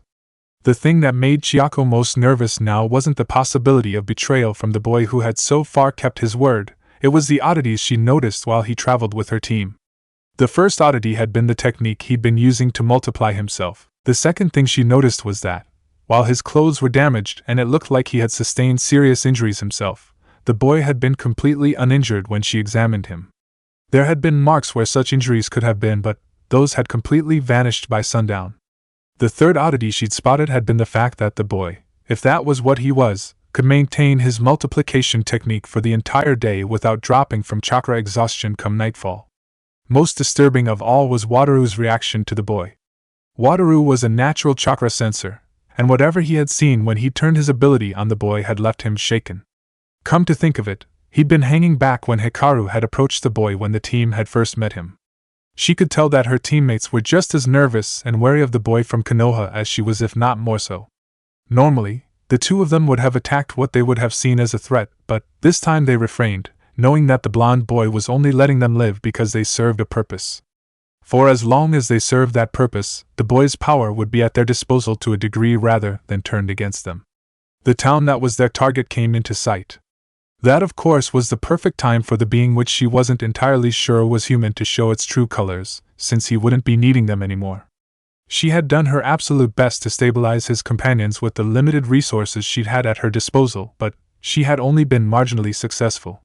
The boy that the blonde had called Satoshi was barely clinging to life, and his fever had risen to a dangerous degree. The other boy had developed a fever as well, and the girl's cough had gotten steadily worse, to the point where she could barely breathe. As the town got ever closer, however, the boy kept doing what he'd been doing all morning, which was walking point while his copies carried his injured companions behind them. The town continued to get closer, and the boy made absolutely no move to attack. Finally, when the tension had become almost unbearable, they reached the town.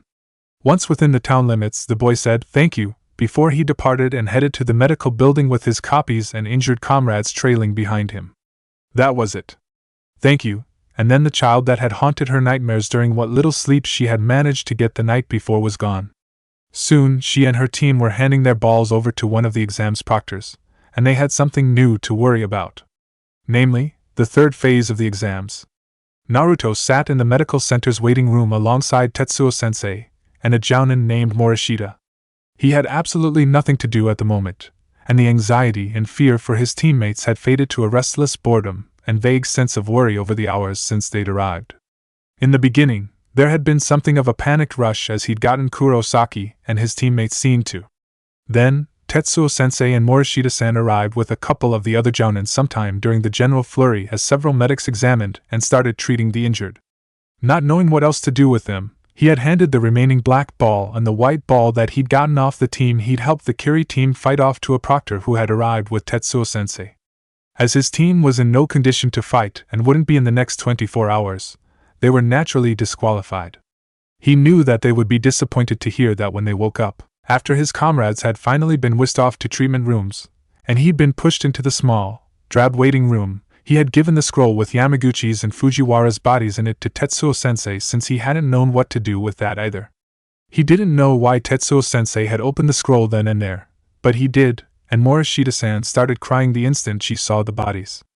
Instead of resealing Yamaguchi and Fujiwara into the scroll that the Kiri Genin had given him, Tetsuo-sensei and one of the other jounin each pulled a black-bordered scroll from their vests, and sealed them into those before handing them to Morishita-san, who then took them and sat there staring at them and crying for hours. He felt a little like crying himself, but it seemed that all of his tears had dried up somewhere on the journey between where his comrades had died and here. After Yamaguchi and Fujiwara were resealed in their new scrolls and handed to their sensei, Tetsuo-sensei and the other jounin senseis started asking him questions about what had happened, and about the Kiri team he traveled with. During the interrogation, they asked him a bunch of questions about the fact that he couldn't remember what happened between the IWA Nin killing Fujiwara and him helping Satoshi except for a whole lot of red. Eventually though, they had finally stopped asking him questions after he'd been forced to repeat his answers several times, and he had been left with nothing to do but sit with Tetsuo-sensei and Morishita-san and wait for news about his teammates. While he was trying to decide whether or not it would be okay to find something to do considering the situation, the two jounin he had met on his first day in Kiri walked into the room. They barely glanced at him as they passed by him, but, as they were about to go through a door into the treatment area, the shorter one stopped. "Those are about a size 13, aren't they?" the man asked his companion while pointing at his shoes when the man stopped upon realizing that his companion wasn't right behind him. Both men turned and gave each other strange looks before they continued on to the treatment area. Not knowing what that was about, he decided to ignore it. Morishita Kanako had cried until all her tears were gone, and now, there was nothing left but the wait to learn the fate of her remaining student. It was a cruel and bitter irony that the one she'd determined the most likely to end up accidentally killing himself was the only surviving member of his team, and even his survival was questionable. It had been Naruto's actions that had allowed even one member of her team to make it this far, but still, a part of herself that wanted to find someone to blame was turning against him. Since the filthy IWA genin who had done this were dead, the vessel of the demon fox was as good a target as any. Why hadn't he taken point in the first place? He was the most obvious choice, since he was so good with traps. As she was finding more reasons to blame Naruto for what had happened, a stray thought cut through her dark musings. Was this how it started? She thought. When the giant fox was gone and there was no one left to blame but a newborn baby, was this how it started? The ones who had done this are gone, and here I am sitting here blaming the one who brought one of my students back alive, and brought the other two's bodies back so they could be buried instead of left to rot in a foreign country. I should have been blaming the ones responsible, not the one who brought little hero back, but here I am blaming him anyways. After coming to that realization, she found herself feeling even worse for blaming the one whose actions left her with at least one of her students, the one who had carried the bodies of her other students for a night and half a day, despite the fact that it would have been far more prudent to have left them behind to be retrieved later if at all. She really felt like a bitch, especially because the boy she had been blaming for the incident, since the culprits were dead and he was an easy target, had been blaming himself for the loss of 2/3 of her team. There was one thing that particularly worried her as well as the other jounin about the boy who was tearing himself up over the deaths of her students, and that was that Naruto had been so upset over the deaths of her students that he'd drawn out so much of the Kyuubi's power so quickly that it had come out completely undiluted, and caused him to go berserk. Who was to say that the boy wouldn't become so upset that he draws out more than just power one day? The kid hadn't been taught how to deal with his emotions, and the way he seemed to deal with anger was to ignore it until it became too much, which was probably the most dangerous way to deal with such an emotion. This was partly the fault of Konoha as a whole, as virtually all of the villagers had been treating him like an outcast at best and a ticking time bomb at worst. As it turned out, they'd all been stomping on a fucking landmine all this time without even realizing it. When they got back to Konoha, she was going to make damn sure that if such a thing happened again, it would be while the boy was pointed at the enemy, not while he was in the village or amongst comrades. The death of a comrade had been the first trigger. Who knew what the second would be? Sanbashi Mizuko had been understandably surprised to find the Jinchuriki he'd been looking for sitting quietly in the waiting room of the local hospital when he went to interview the medics who had treated a trio of Konoha genin who had injuries that were consistent with the explosion that he'd investigated the day before. He should have known that this would have been the case though, considering the markings on the child's face.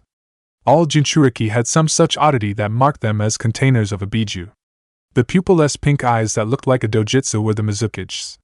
Should have guessed it was him, Kenpachi said. I knew there was something off about him when I first saw him, but I thought it had something to do with the fact that the kid was standing outside of the home of someone who was suspected of collaborating with Momochi. I just remembered something the kid said when that girl he was eating ramen with on the first day we saw him went fishing for a compliment. He said, after thinking back on everything he knew about the kid. Do you think his parents really died protecting him from the Kyuubi, considering? Died to protect him from the Yondaime Hokage more like? Kenpachi replied. After the two Kurigakure jounin had come to their conclusion, time passed as it always does, and Naruto kept his vigil at the hospital while it did. While he waited for Kurosaki and his teammates to become well enough to travel, he kept himself occupied by chatting with the doctors and nurses, and visiting all of the patients, even people he didn't know. His cheerful presence brightened the days of many, and darkened the days of the few who saw him as an annoyance. Eventually, the day he was waiting for had finally come, and Kurosaki and the Kami twins were well enough to be sent home, even with the mountain hike taken into account. All too soon, all of them were on the boat home. While they all looked forward to their return to Konoha, they also dreaded it. Yamaguchi and Fujiwara's deaths had really begun to sink in on the trip back, as well as the fact that Kurosaki and the Kami twins would soon be facing a Konoha that didn't have two of their friends in it. In Konoha, the Hokage sighed as he looked down at the form he'd received via courier. The lots for the locations of this cycle's Chunin exams had been drawn, and the summer exams would be taking place in Iwa. There was no way in hell that he would be letting Naruto get within 50 miles of that place before he was a jounin, even if he didn't take the boy's recent actions in Kiri into account. Naruto would of course be disappointed to learn that he wouldn't be taking the exams with his team this summer, but there was always Suna in January. Chapter 10: Recovery. Standing by the main village gate, Naruto smiled sadly and waved as his teammates headed off to the Chunin exams in Iwa. He was sad and disappointed that he wasn't going with them and would really miss them while they were gone. But, as Old Man Hokage explained, this was probably Kurosaki's last chance to become a Chunin, probably even Kurosaki's last chance to remain a ninja, and he understood. So, while it pained him to do so, he had allowed Kurosaki to take his place on the team while they took the exams this time. Morishita-san had let Kurosaki go several months earlier because she hadn't been ready to deal with the extra students she would have had to take on to balance out the team, and because Kurosaki had been a reminder of what she had lost. Kurosaki's team had been Morishita-san's first time training genin, which made the loss all that much more painful because she hadn't yet learned to not get too attached to them. Fujiwara's and Yamaguchi's deaths had hit Morishita-san hard, and she hadn't been doing too well since it happened. If she hadn't chosen to fixate on him for some strange reason, it was quite likely that Morishita-san would be dead by now as well. After Morishita-san had dismissed him, Kurosaki hadn't gotten on with any of his new teams, and had been transferred 3 times in the last 5 months, even being placed on a rookie team from the spring cycle that had graduated in April. If he didn't pass the Chunin exams now, it was quite possible that he could be let go from the ranks, as he had gained a somewhat unearned reputation of being disruptive to any team he worked with. Kurosaki got on with Naruto's teammates okay since they were friends, however, so there was still a chance that they would pass this time, even though they were extremely wary of taking the exams again, considering what had happened last time. He himself could always pass the Chunin exams next time they came around, which would be Suna in January, but still, he had wanted to take the exams to prove to everyone that he had what it took to be a Chunin, and to prove to himself that he could do it, prove to himself that he could handle taking the test again without turning into a nervous or paranoid wreck, or worse, losing it so badly that he ends up coming to standing over bloody corpses of either enemies or comrades with absolutely no memory of how it had happened. After his team finally vanished in the distance, he turned away from the gate and walked back into the village proper. He passed by Konohamaru's hiding spot without a word as he headed to his favorite swing in the tree by the academy where he planned on waiting for Iruka-sensei to get off work. He didn't know why the Hokage's grandson followed him around like he was his personal hero or something. He just smacked the kid for nearly getting himself killed, and if the Hokage had been a half-second slower when he'd reacted to something he perceived to be a threat that day, he would have been short one grandson. Most of the time, the attention was somewhat flattering even if he felt it was undeserved, but Right now, he wasn't in the mood for it or any of the games of ninja or any of the other games or activities that came with it. Eventually, he arrived at the academy, and when he reached the tree with his swing on it, he measured himself against the mark that Iruka sensei had made when he was 8. He still had a long way to go until he reached that mark, and he knew full well that the road to his goal would be paved with innumerable difficulties, but that still didn't mean that he would give up before he got there. He had sworn long ago that he would become Hokage, and he never went back on his word. Konohamaru watched as the boss passed him by without a word. Naruto was in one of his moods again, and he's reasonably certain that it was because of the boy who went to the Chunin exams with his team instead of this time. The boss had started to tell him the story about what happened once before, but before he got too far into it, he suddenly clammed up and refused to say any more. The boy who had gone to the Chunin exams instead of Naruto had somehow lost 2 teammates in Kiri, and Naruto had been there to see what happened. When he had first met the boss, he had only just gotten back to Konoha, and had only just started recovering from what had happened during the exams, and had been exceedingly overprotective of the people he cared about. It had been one of those days when Ebisu was more boring than usual, and so, he had decided to run away from the man's droning lecture. After making his escape, he had gone over to the administration complex to make his usual attack on Grandpa. Unlike every other time where Grandpa would either sigh and lecture him, or simply pat him on the head and hand him off to a frantic Ebisu who would then lecture him about why attacking the Hokage was wrong, he found himself being slammed to the ground before he could even get within 6 feet of his grandfather.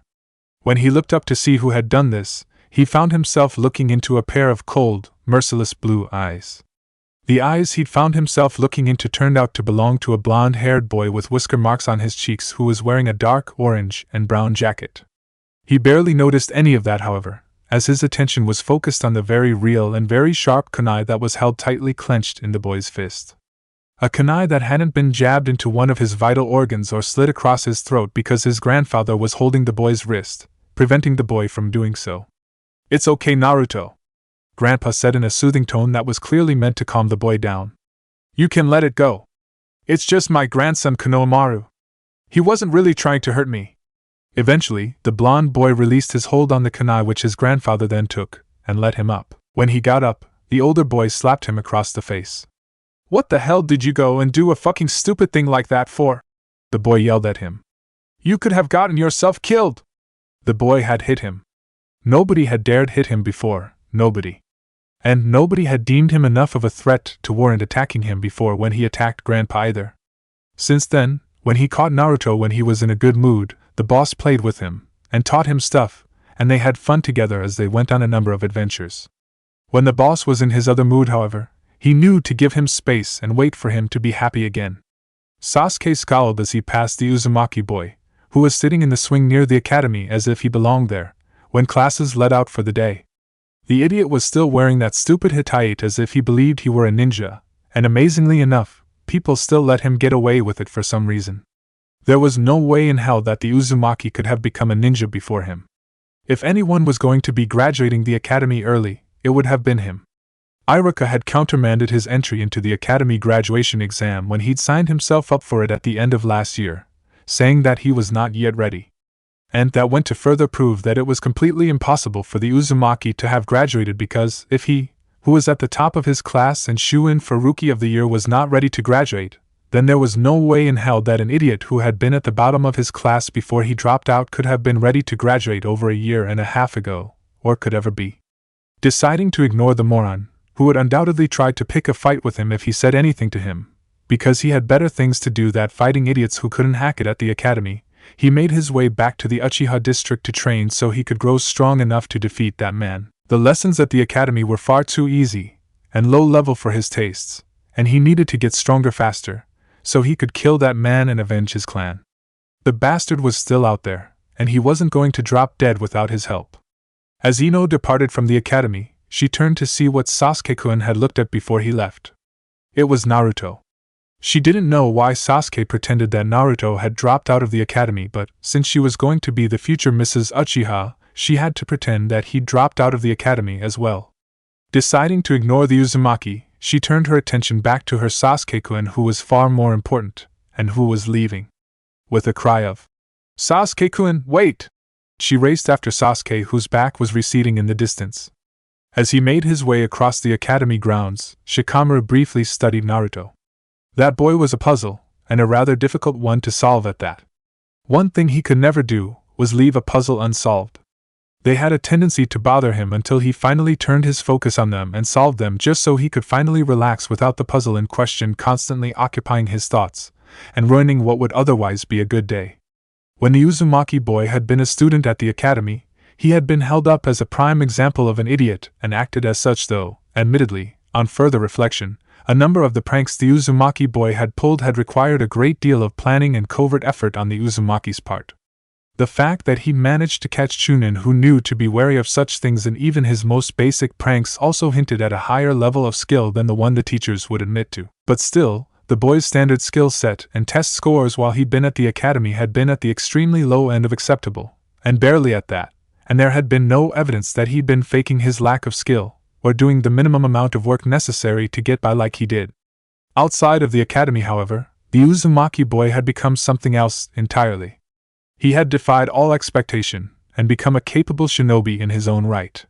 Not only that, but outside the academy, the boy was rarely, if ever, called an idiot, and was hailed for his skill.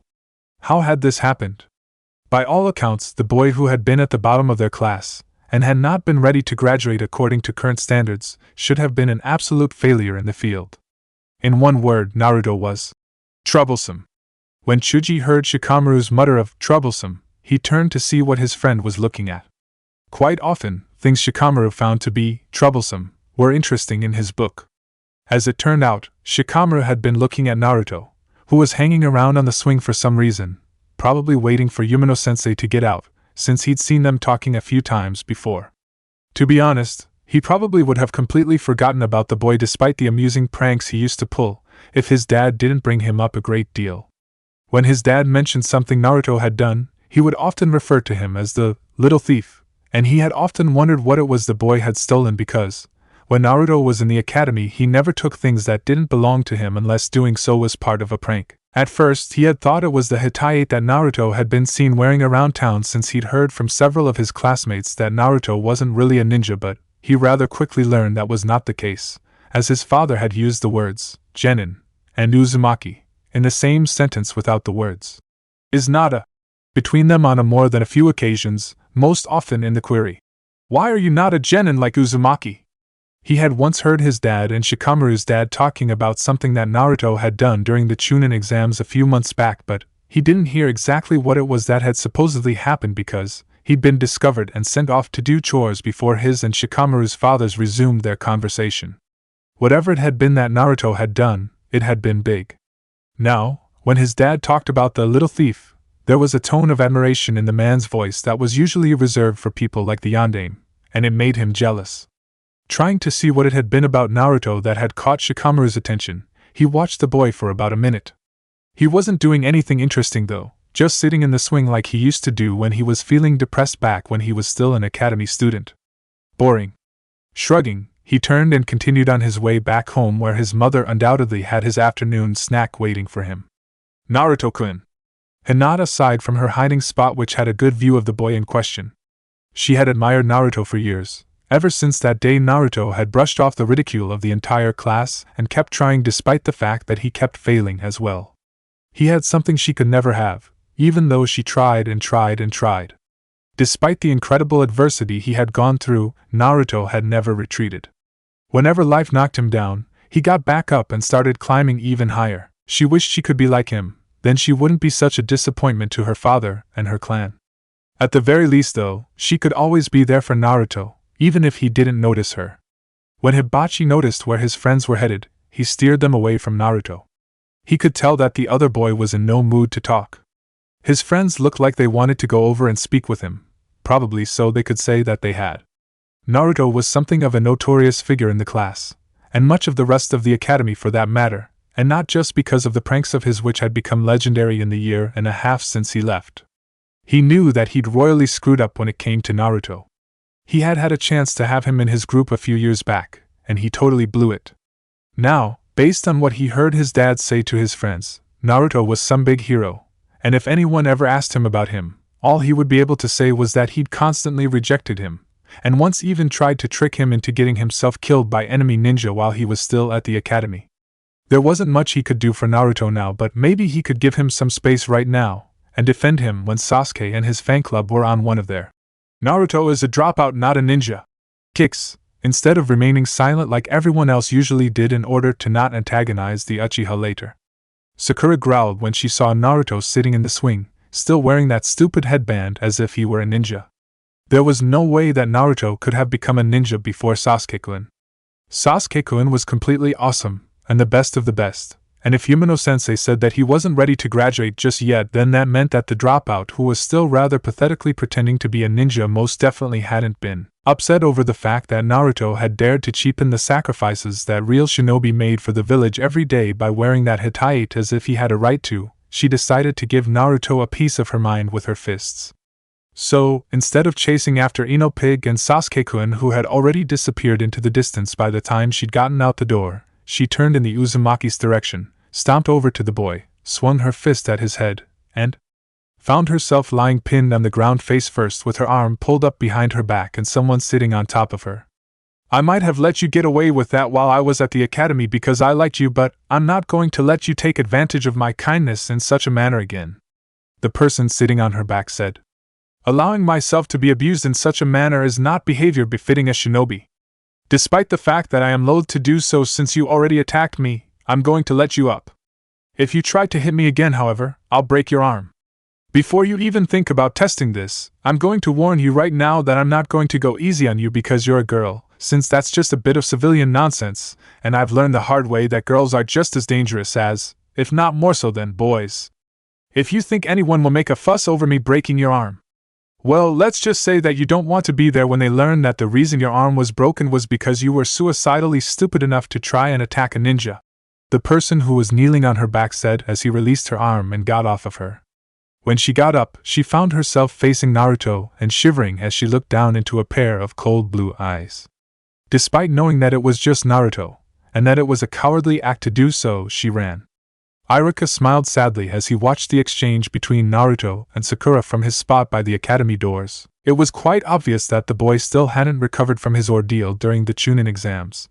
The boy had better control over his reactions to perceived threats though, especially considering the fact that, shortly after he returned from Kiri, Naruto had nearly killed the honorable grandson when the child had made one of his daily attacks against the Hokage in his presence. Trauma combined with shinobi training often had dangerous, and sometimes tragic results. Watching fellow ninja, or any person for that matter, being killed right in front of you was. There were no words for what it was. What Naruto had gone through though was several magnitudes worse than merely watching someone die in front of him, and it was amazing that the boy hadn't developed some very serious problems or dropped out of the ranks altogether like many genin who had experienced something similar had done. He understood exactly where Naruto was coming from, having been there himself at one point. There had been a reason that he'd requested to be transferred to the academy, and it wasn't just because he'd almost gotten himself and his teammates killed because of his kindness and misplaced sympathy for the enemy. "So, how would you like to get some ramen?" he asked when he walked over to the boy after Sakura had run off. The bright smile he got was all the answer he needed, and it warmed his heart to see it. Naruto had just been drifting along for a while, but now, it was obvious to him that the boy was well on his way down the road to recovery. Naruto would eventually be able to get past what he'd gone through for the most part one day, just as he had. Chapter 11, Pranks and Revelations. Naruto felt a slight pang of jealousy as he greeted the three newly minted Chunin who had just returned from IWA almost 2 months after they had departed as genin. If he'd been given the chance, one of those three could have been him. He didn't begrudge Kurosaki his new status, however. The other boy deserved it, and now that Kurosaki was a Chunin, he wouldn't be stuck with a team of little nosy Parkers who went prying into things that didn't concern them like that rookie spring lot did when Kurosaki had been placed on a team that had graduated in April. Without being stuck with genin he couldn't work with for a variety of reasons, there was a good chance that his teammate's friend and former classmate wouldn't be dropped from the shinobi ranks, as he would otherwise have been. "Congratulations, you guys!" he yelled when they finally reached where he'd been waiting by the village gates, honestly happy for his now quite possibly former teammates, and Kurosaki, even if he was also the slightest bit jealous. "Thanks!" Suzume said as she pulled him into a tight hug that left marks from the pockets on her new vest on his forehead. Don't worry, Naruto, we won't forget about you now that we're Chunin, Satoshi said as he ruffled his hair. Despite the fact that he hadn't cared for it all that much, Satoshi had always been able to do that, because he had always been larger and stronger than him, even before he'd hit that growth spurt. Looking at him now, he could swear that the older boy had grown at least another 3 centimeters in the 2 months since he'd left for the exams. Thank you, Naruto. I couldn't have done it without you, Kurosaki said, shaking his hand the instant his teammates had backed away a bit and given him room to do so. When Tetsuo-sensei had dragged the new Chunin off to a local shinobi bar to celebrate their promotion, he joined them even though, as a genin, he was only allowed non-alcoholic beverages. Satoshi slipped him something while Tetsuo-sensei wasn't looking, or, more likely, pretending to be not looking, and he, Suzume, and Kurosaki had a good laugh over his expression after he got his first taste of alcohol. It wasn't quite what it was cracked up to be, and he honestly didn't know what the attraction was since it tasted awful. In the months that followed that day, it had pretty much been just him and Tetsuo-sensei, as his Chunin teammates had signed up for the more lucrative B-ranked missions that he wasn't allowed to go on as soon as they could, and since he was still a genin, he couldn't be left to his own devices. Eventually, things settled into a bit of a routine as he and Tetsuo-sensei got used to being alone together. Until the Hokage had dropped a bombshell at the beginning of October that was. Despite his and Tetsuo-sensei's numerous protests, when the autumn class graduated at the end of the month, he was to be placed on a new team and given a new sensei. Apparently, one of the potential senseis had requested him, and the Hokage had seriously considered the request instead of telling the Jounin where they could shove it like he would usually have done. Breaking a team apart in this manner was just not done, even if the team had mostly broken up because of Suzume's and Satoshi's promotions. The Hokage hadn't needed to do this because Tetsuo-sensei could have asked for a pair of new graduates to fill out the team roster if the fact that he was alone on the team was so much of an issue. There was another fact aside from that he was being taken from Tetsuo-sensei that made this change in team doubly suck. The academy had 2 classes for each year, spring and autumn, and both classes let out 2 months and change before the Chunin exams for some reason, since no sensei was dumb enough to even think about trying to nominate their students for the exams that took place 2 months and some odd days after their graduation. After what happened to the only one who had been dumb enough to do so, that meant that if a sensei was dumb enough to nominate a bunch of rookies for the Chunin exams, they would have about 8 months of training under their belts before they took the exams. What this boiled down to for Naruto was that, if the new team he was placed on passed both parts of the graduation exam, he would be missing the winter Chunin exams in Suna, and quite possibly missing the summer exams which were to take place in a location that was as yet to be determined as well. He was naturally rather miffed about this little fact, especially since the chance of a field promotion was practically nil during peacetime. At the end of October, much to Naruto's ire, he was sent a set of orders that confirmed the fact that the other 2 members of his new team had passed the first part of the academy graduation exam, and that he was to report to the academy in a few days' time to join the new Team 7 and meet his new instructor, one chronically tardy Hitaki Kakashi. He hadn't gotten further than his new sensei's name before he crumpled said orders and burned them, not bothering to read the names of his new teammates. While Kakashi wasn't the worst of the jounin he had met, he wasn't the one he would have picked considering the fact that the man always kept everyone waiting for hours. Despite the title he would now have to call the man by, Kakashi certainly wasn't his sensei, even though he had gone out of his way to teach him things sometimes. He liked Kakashi, but he wasn't sure about how he'd felt about the man now that he'd convinced the Hokage to take him away from Tetsuo-sensei and give him to him instead. When it came to his teammates, he just hoped he didn't get Sasuke or Hibachi on his team. Sasuke had constantly frustrated him with his perfection at just about everything he did, and turned himself into something approaching an enemy when he had refused to acknowledge the one accomplishment that he had managed to make before the jerk could. Despite the fact that it may seem so, he wasn't ignorant of what Sasuke had been saying about him at the academy, as he'd have to be incredibly dim-witted not to notice something like that for nearly 2 years. He just chose to ignore it. When it came to Hibachi, well, Hibachi had once sent him into a death trap while pretending to be his friend, and was therefore definitely not the sort of person he wanted watching his back on missions. Despite the fact that it was somewhat juvenile of him, he decided to express his displeasure at the orders he'd received that afternoon by pranking the Hokage.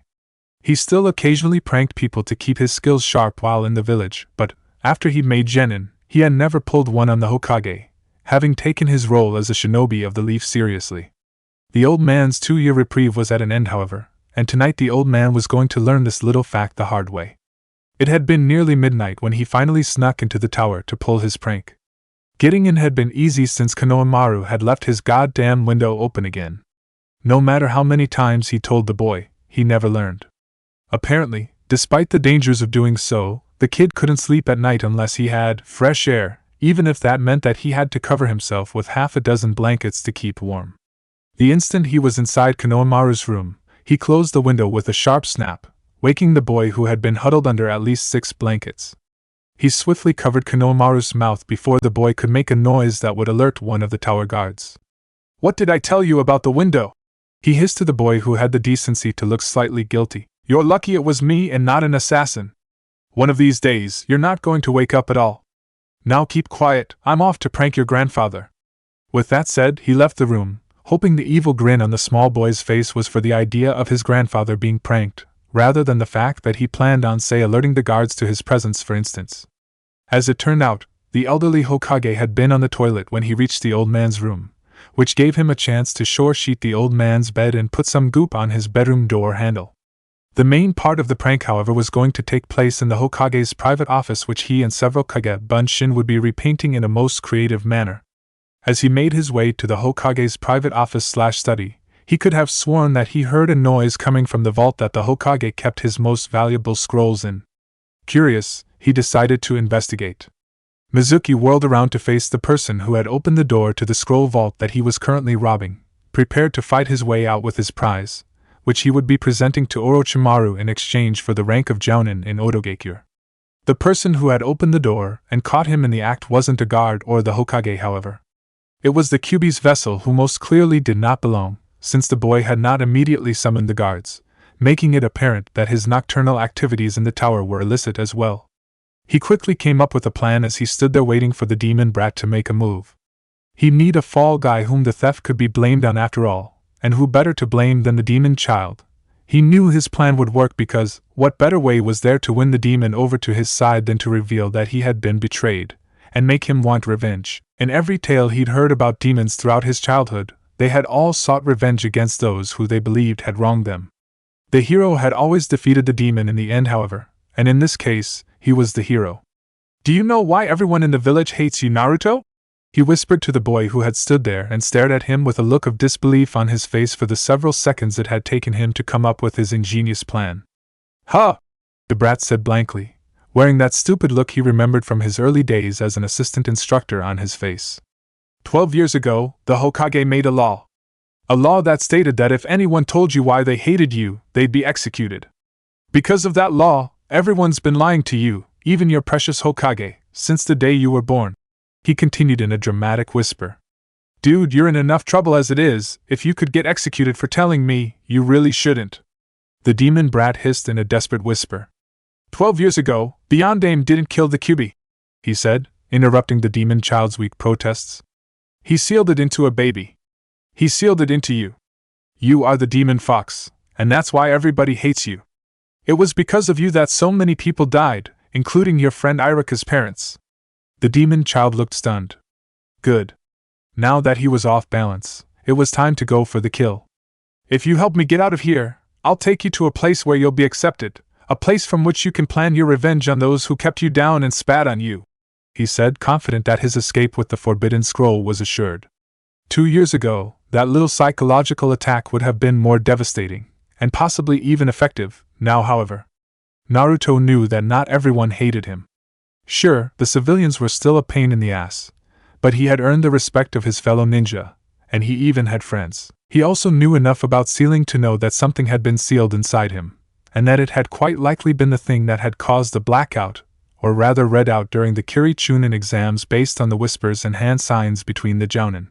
He hadn't known that it was the Kyuubi itself though, but it made sense considering the fact that the date of his birth coincided with the Kyuubi's attack. He also knew enough about sealing to know that he wasn't the thing that was sealed inside him, just the way a scroll wasn't a kunai, or a box of diapers or whatever. The thing that upset him the most about the Chunin's revelation was not the fact that something that big had been hidden from him all of his life, as such things sometimes happen to people in the shinobi world without anyone really being the wiser, but that the vaguely familiar man in front of him had asked him to betray Konoha, and fully expected him to do so. Bastard. A slightly evil smirk that anyone who had been on the wrong side of one of Naruto's pranks would recognize was all the warning the silver-haired jerk got. "Hey! There's someone stealing scrolls in here!" he yelled, hopefully getting the attention of the Hokage's guards who were apparently asleep on the job. The man was quick, but not quick enough. A Kawarimi put him out of the man's reach, and a dozen Kage Bunshin added to the confusion. He was pretty sure that the man would be caught soon, since the man would have a hard time fleeing with the severed Achilles tendon he'd received compliments of an overeager clone. Most of the weapons the man had on him aside from the standard kunai hadn't been meant close-quarters combat, and had been more of a hindrance than a help in this instance. The Hokage groaned tiredly as he ushered the Uzumaki boy into his private office. He hadn't planned on having this conversation with Naruto until the boy was much older, and he certainly hadn't planned on having it in the middle of the night, especially after a major disruption like the one that had disturbed him from his musings on who could have short-sheeted his bed and why. Considering Naruto's presence, he was reasonably certain he had the answer. As soon as he was seated at his desk, he invited the boy to ask him anything with the caveat that he wouldn't answer the boy if he felt that the child wasn't ready for the information, or if the answer to the question involved information that could compromise someone else or the village's safety. "Did my parents really die protecting me from the Kyuubi?" Naruto asked.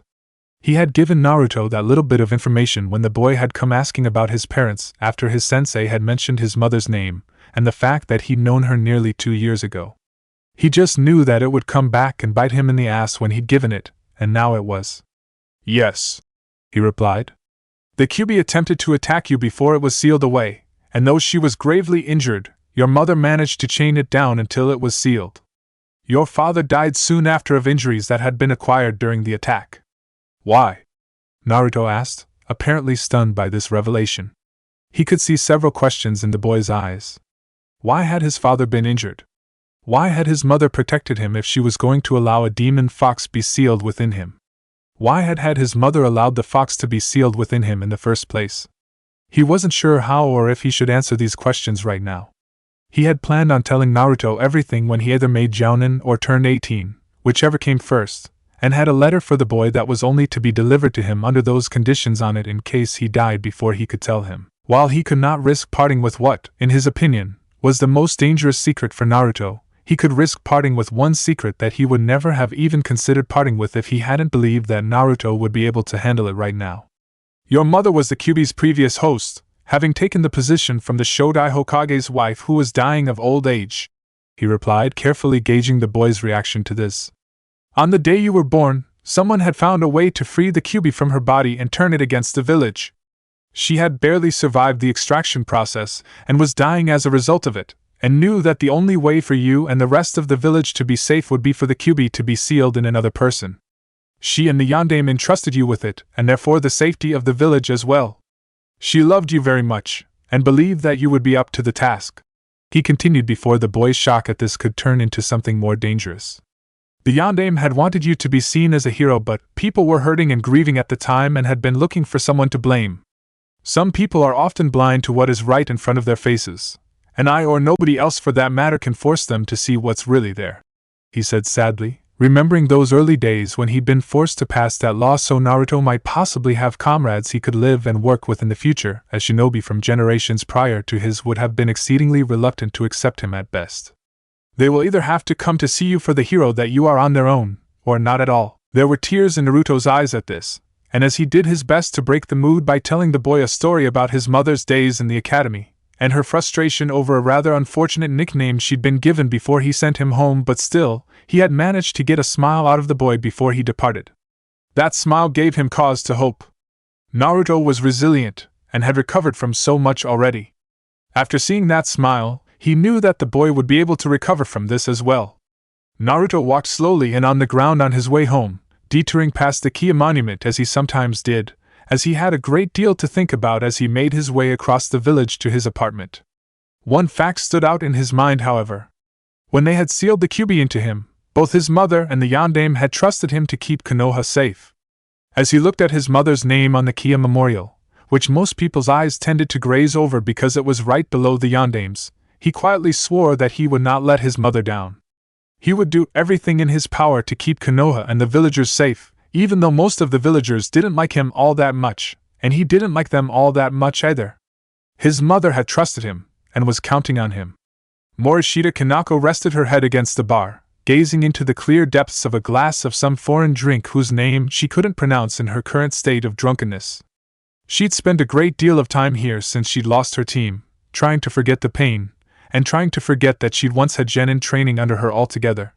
She was rather startled when Tetsuo sat down next to her and ordered a drink. He never came in this late, or early rather, especially since his daughter had been born. "What are you doing here?" she asked. "There was an incident with Naruto," Tetsuo replied as his drink arrived. "He stopped a robbery in progress while he was at the tower to prank the Hokage." "You don't sound too happy about that," she said. "Are you still upset at him for giving Naruto to Kakashi as a bribe to get him to pass a team?" She took Tetsuo's dark look to be an affirmative. Despite the fact that the man hadn't initially cared for Naruto, he had become rather fond of the boy over the past 2 years, and had been exceedingly upset to learn that the boy was being taken from him. That kid could grow on anybody, herself included. Chapter 12: The New Team. Iruka sighed as he called the class to order. Mizuki should have been here, but he was currently entertaining the TNI department because he had been caught trying to steal something by Naruto, who had snuck into the Hokage's residence to prank the Hokage, and had rather stupidly compounded his mistake by breaking a certain law that had been made shortly after Naruto's birth. Fortunately, the Hokage had been awake at the time, and had been able to defuse the situation after Naruto had incapacitated his wayward friend. Eventually, the class came to order, and he made his version of the standard graduation speech even though he knew he'd be seeing most of the class back here come January if they didn't drop out of the ninja program entirely before he started calling out the team assignments. When he got to the middle of the roster, he reached the one that had caught his interest when he had noticed it earlier. Such things had happened before, but usually in times of war. What usually happened when there were an odd number of graduates was that the spare or spares were sent out to fill gaps on already existing teams. Team 7 will be rather different this year, as there was an uneven number of graduates. Uchiha Sasuke and Haruno Sakura, you will be assigned with an already established genin, and your sensei will be Hatake Kakashi, he said with a slight smirk, deciding to let the identity of said genin be a rather unpleasant surprise after all of the things those two had said about Naruto over the past 2 years. He was still a bit of a prankster when the situation called for it. Naruto grumbled over the fact that he would have to show up on time despite the fact that he knew that his new sensei was going to be at least 2 hours late as he made his way to the classroom where he was supposed to be meeting his teammates and being picked up by the man. One of the reasons he hadn't dared to turn up late was because he'd heard the story of what had happened to the man who'd decided to show up according to Kakashi time, only to find a rather annoyed and somewhat irate Hatake Kakashi who had actually turned up on time for once in his life waiting for him. He didn't want to risk it, since it wasn't worth the probable consequences. Fortunately, he had thought ahead and brought some entertainment in the form of a book, a deck of cards in case his teammates were in the mood for playing, and his standard Jounin grade prank pack. The man fully deserved to be pranked for taking him away from Tetsuo-sensei. Shortly before Jounin, who'd been behind him, had arrived ordered to take their teams, he walked into the room which was crowded with a batch of recent graduates, and sat down, ignoring the strange stares he was receiving. Long ago, when he'd attended the academy, this had been his classroom for more than a year. He guessed that was supposed to be feeling nostalgic by being here, but he wasn't. The closest he got to feeling anything approaching nostalgia upon his arrival had been when he'd seen Iruka-sensei standing at the front of the room. As he looked around, he wondered which 2 of these students would be on his team, as he hadn't asked for a new copy of his orders to replace the one he'd destroyed before he'd reached the names of his future teammates. Once upon a time, these had been his classmates, and honestly, he'd forgotten most of them. He remembered Shikamaru, Chuji, Kiba and his dog, Sakura, and the bastard Sasuke, but that was about it, aside from the Hyuga girl that he noticed following him around when he was in the village. One brave soul, an orange-haired girl whom he vaguely thought he recognized as being one of the pack of Sasuke's followers, finally made her way over to him. "What are you doing here?" the girl asked in a dismissive manner.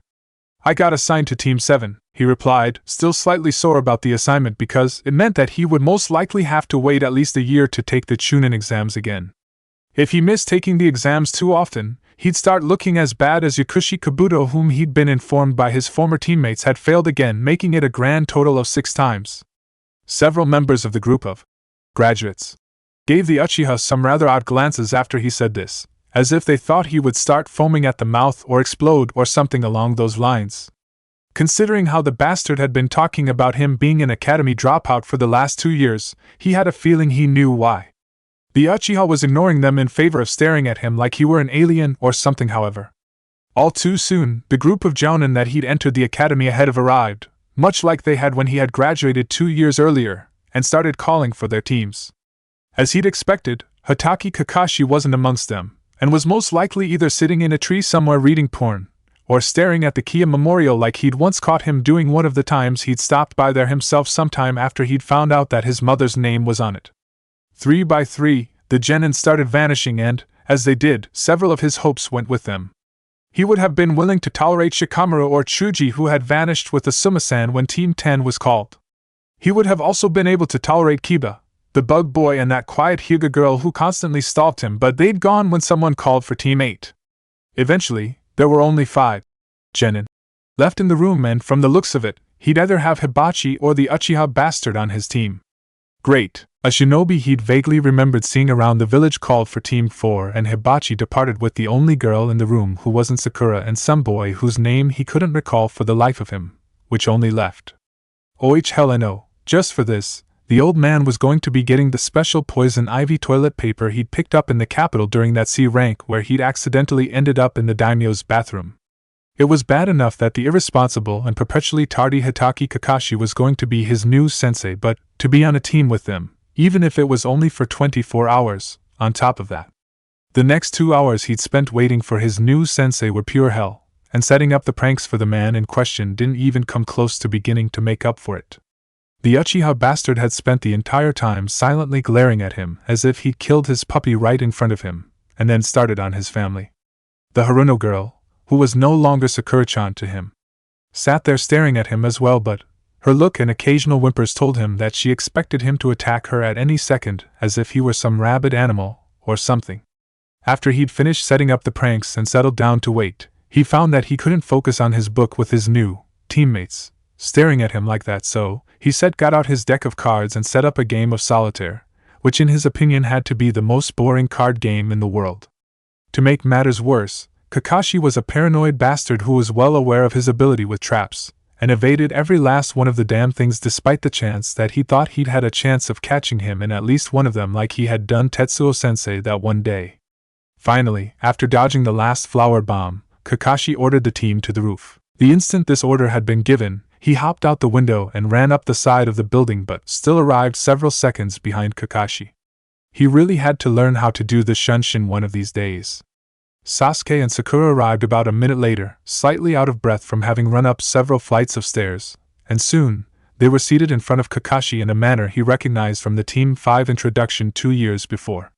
When Kakashi ordered them to introduce themselves, Sakura asked Kakashi to go first to show them how it was done. Complying with the Haruno girl's request, Kakashi then proceeded to give the standard "My name is fill in the blank, and I'm not telling you crap" introduction. Based on the man's slightly perverted chuckle when he mentioned hobbies, he figured that they all had something to do either with sex or the more likely option of porn, considering his well-known loner tendencies and the book he always carried about, and therefore weren't fit for the virgin ears of academy students. Since he was seated at the outside of the group, he was ordered to go first after Kakashi had finished his introduction. "My name is Uzumaki Naruto," he said, deciding to go with the format of his Team 5 introduction. "My favorite foods are Ichiraku ramen and red bean soup. My least favorite foods are vegetables. My hobbies are training, gardening, and pranking people. My dream for the future is to become Hokage." That bastard Uchiha, who naturally went next because he was sitting in the middle, would be paying dearly for that dismissive snort later. "My name is Uchiha Sasuke," the Uchiha bastard said after he'd finished his introduction. "I have a lot of dislikes, and there isn't anything I particularly like, and I don't have any hobbies. I won't categorize my ambition as a dream. My ambition is to restore my clan, and to kill a certain person." Well, wasn't that disturbing? Based on what he'd heard, the counseling that the Uchiha was supposed to have been in hadn't been effective. He was pretty sure that he knew who the person that Sasuke wanted to kill was, and that person was one of the main reasons for the argument against early graduation, Uchiha Itachi. Itachi had become a genin at 7, a chunin at 10, an ANBU captain at 12, and a mass murderer at 13 when he snapped and killed his entire clan barring himself and Sasuke. Sakura was last, and he hoped that her introduction wasn't anywhere near half as disturbing as Sasuke's had been. "My name is Haruno Sakura," the girl said. So far so good, but that was only her name. "I like," she said before not so subtly glancing over at Sasuke and blushing. "My hobbies are," she said before looking at Sasuke again and blushing. "Seriously?" With that, she just moved into the position of most likely to die first because there was a good chance that Sasuke would either sacrifice her in battle so he wouldn't have to deal with her anymore or just kill her himself. At some point over the years, the Haruno girl had apparently crossed the line between fangirl and crazed stalker. "My dream for the future is," the girl said looking at Sasuke and blushing once more as she lost herself in a fantasy that most likely had her in a wedding dress or kimono, since he was pretty sure she wasn't old enough for the other type of fantasy he'd heard about from some of the older genin. His musings on the nature of the girl's fantasies were suddenly and violently interrupted when the girl gave out a most unholy ear-splitting squeal which had momentarily deafened him. "What about your dislikes?" Kakashi asked, sounding almost as if he dreaded the answer. "Naruto," she promptly said loudly and emphatically. Apparently he'd made something of an impression last time he saw her, and he wasn't all that fond of her anymore either, so it all worked out. He was somewhat amazed that she had had the courage to say that in front of him though, considering how she'd behaved earlier, and how she'd run off every time they'd run into each other since that incident. From the looks of things, he was going to have to do his best to sabotage whatever test Kakashi came up with tomorrow, otherwise it was going to be a losing year.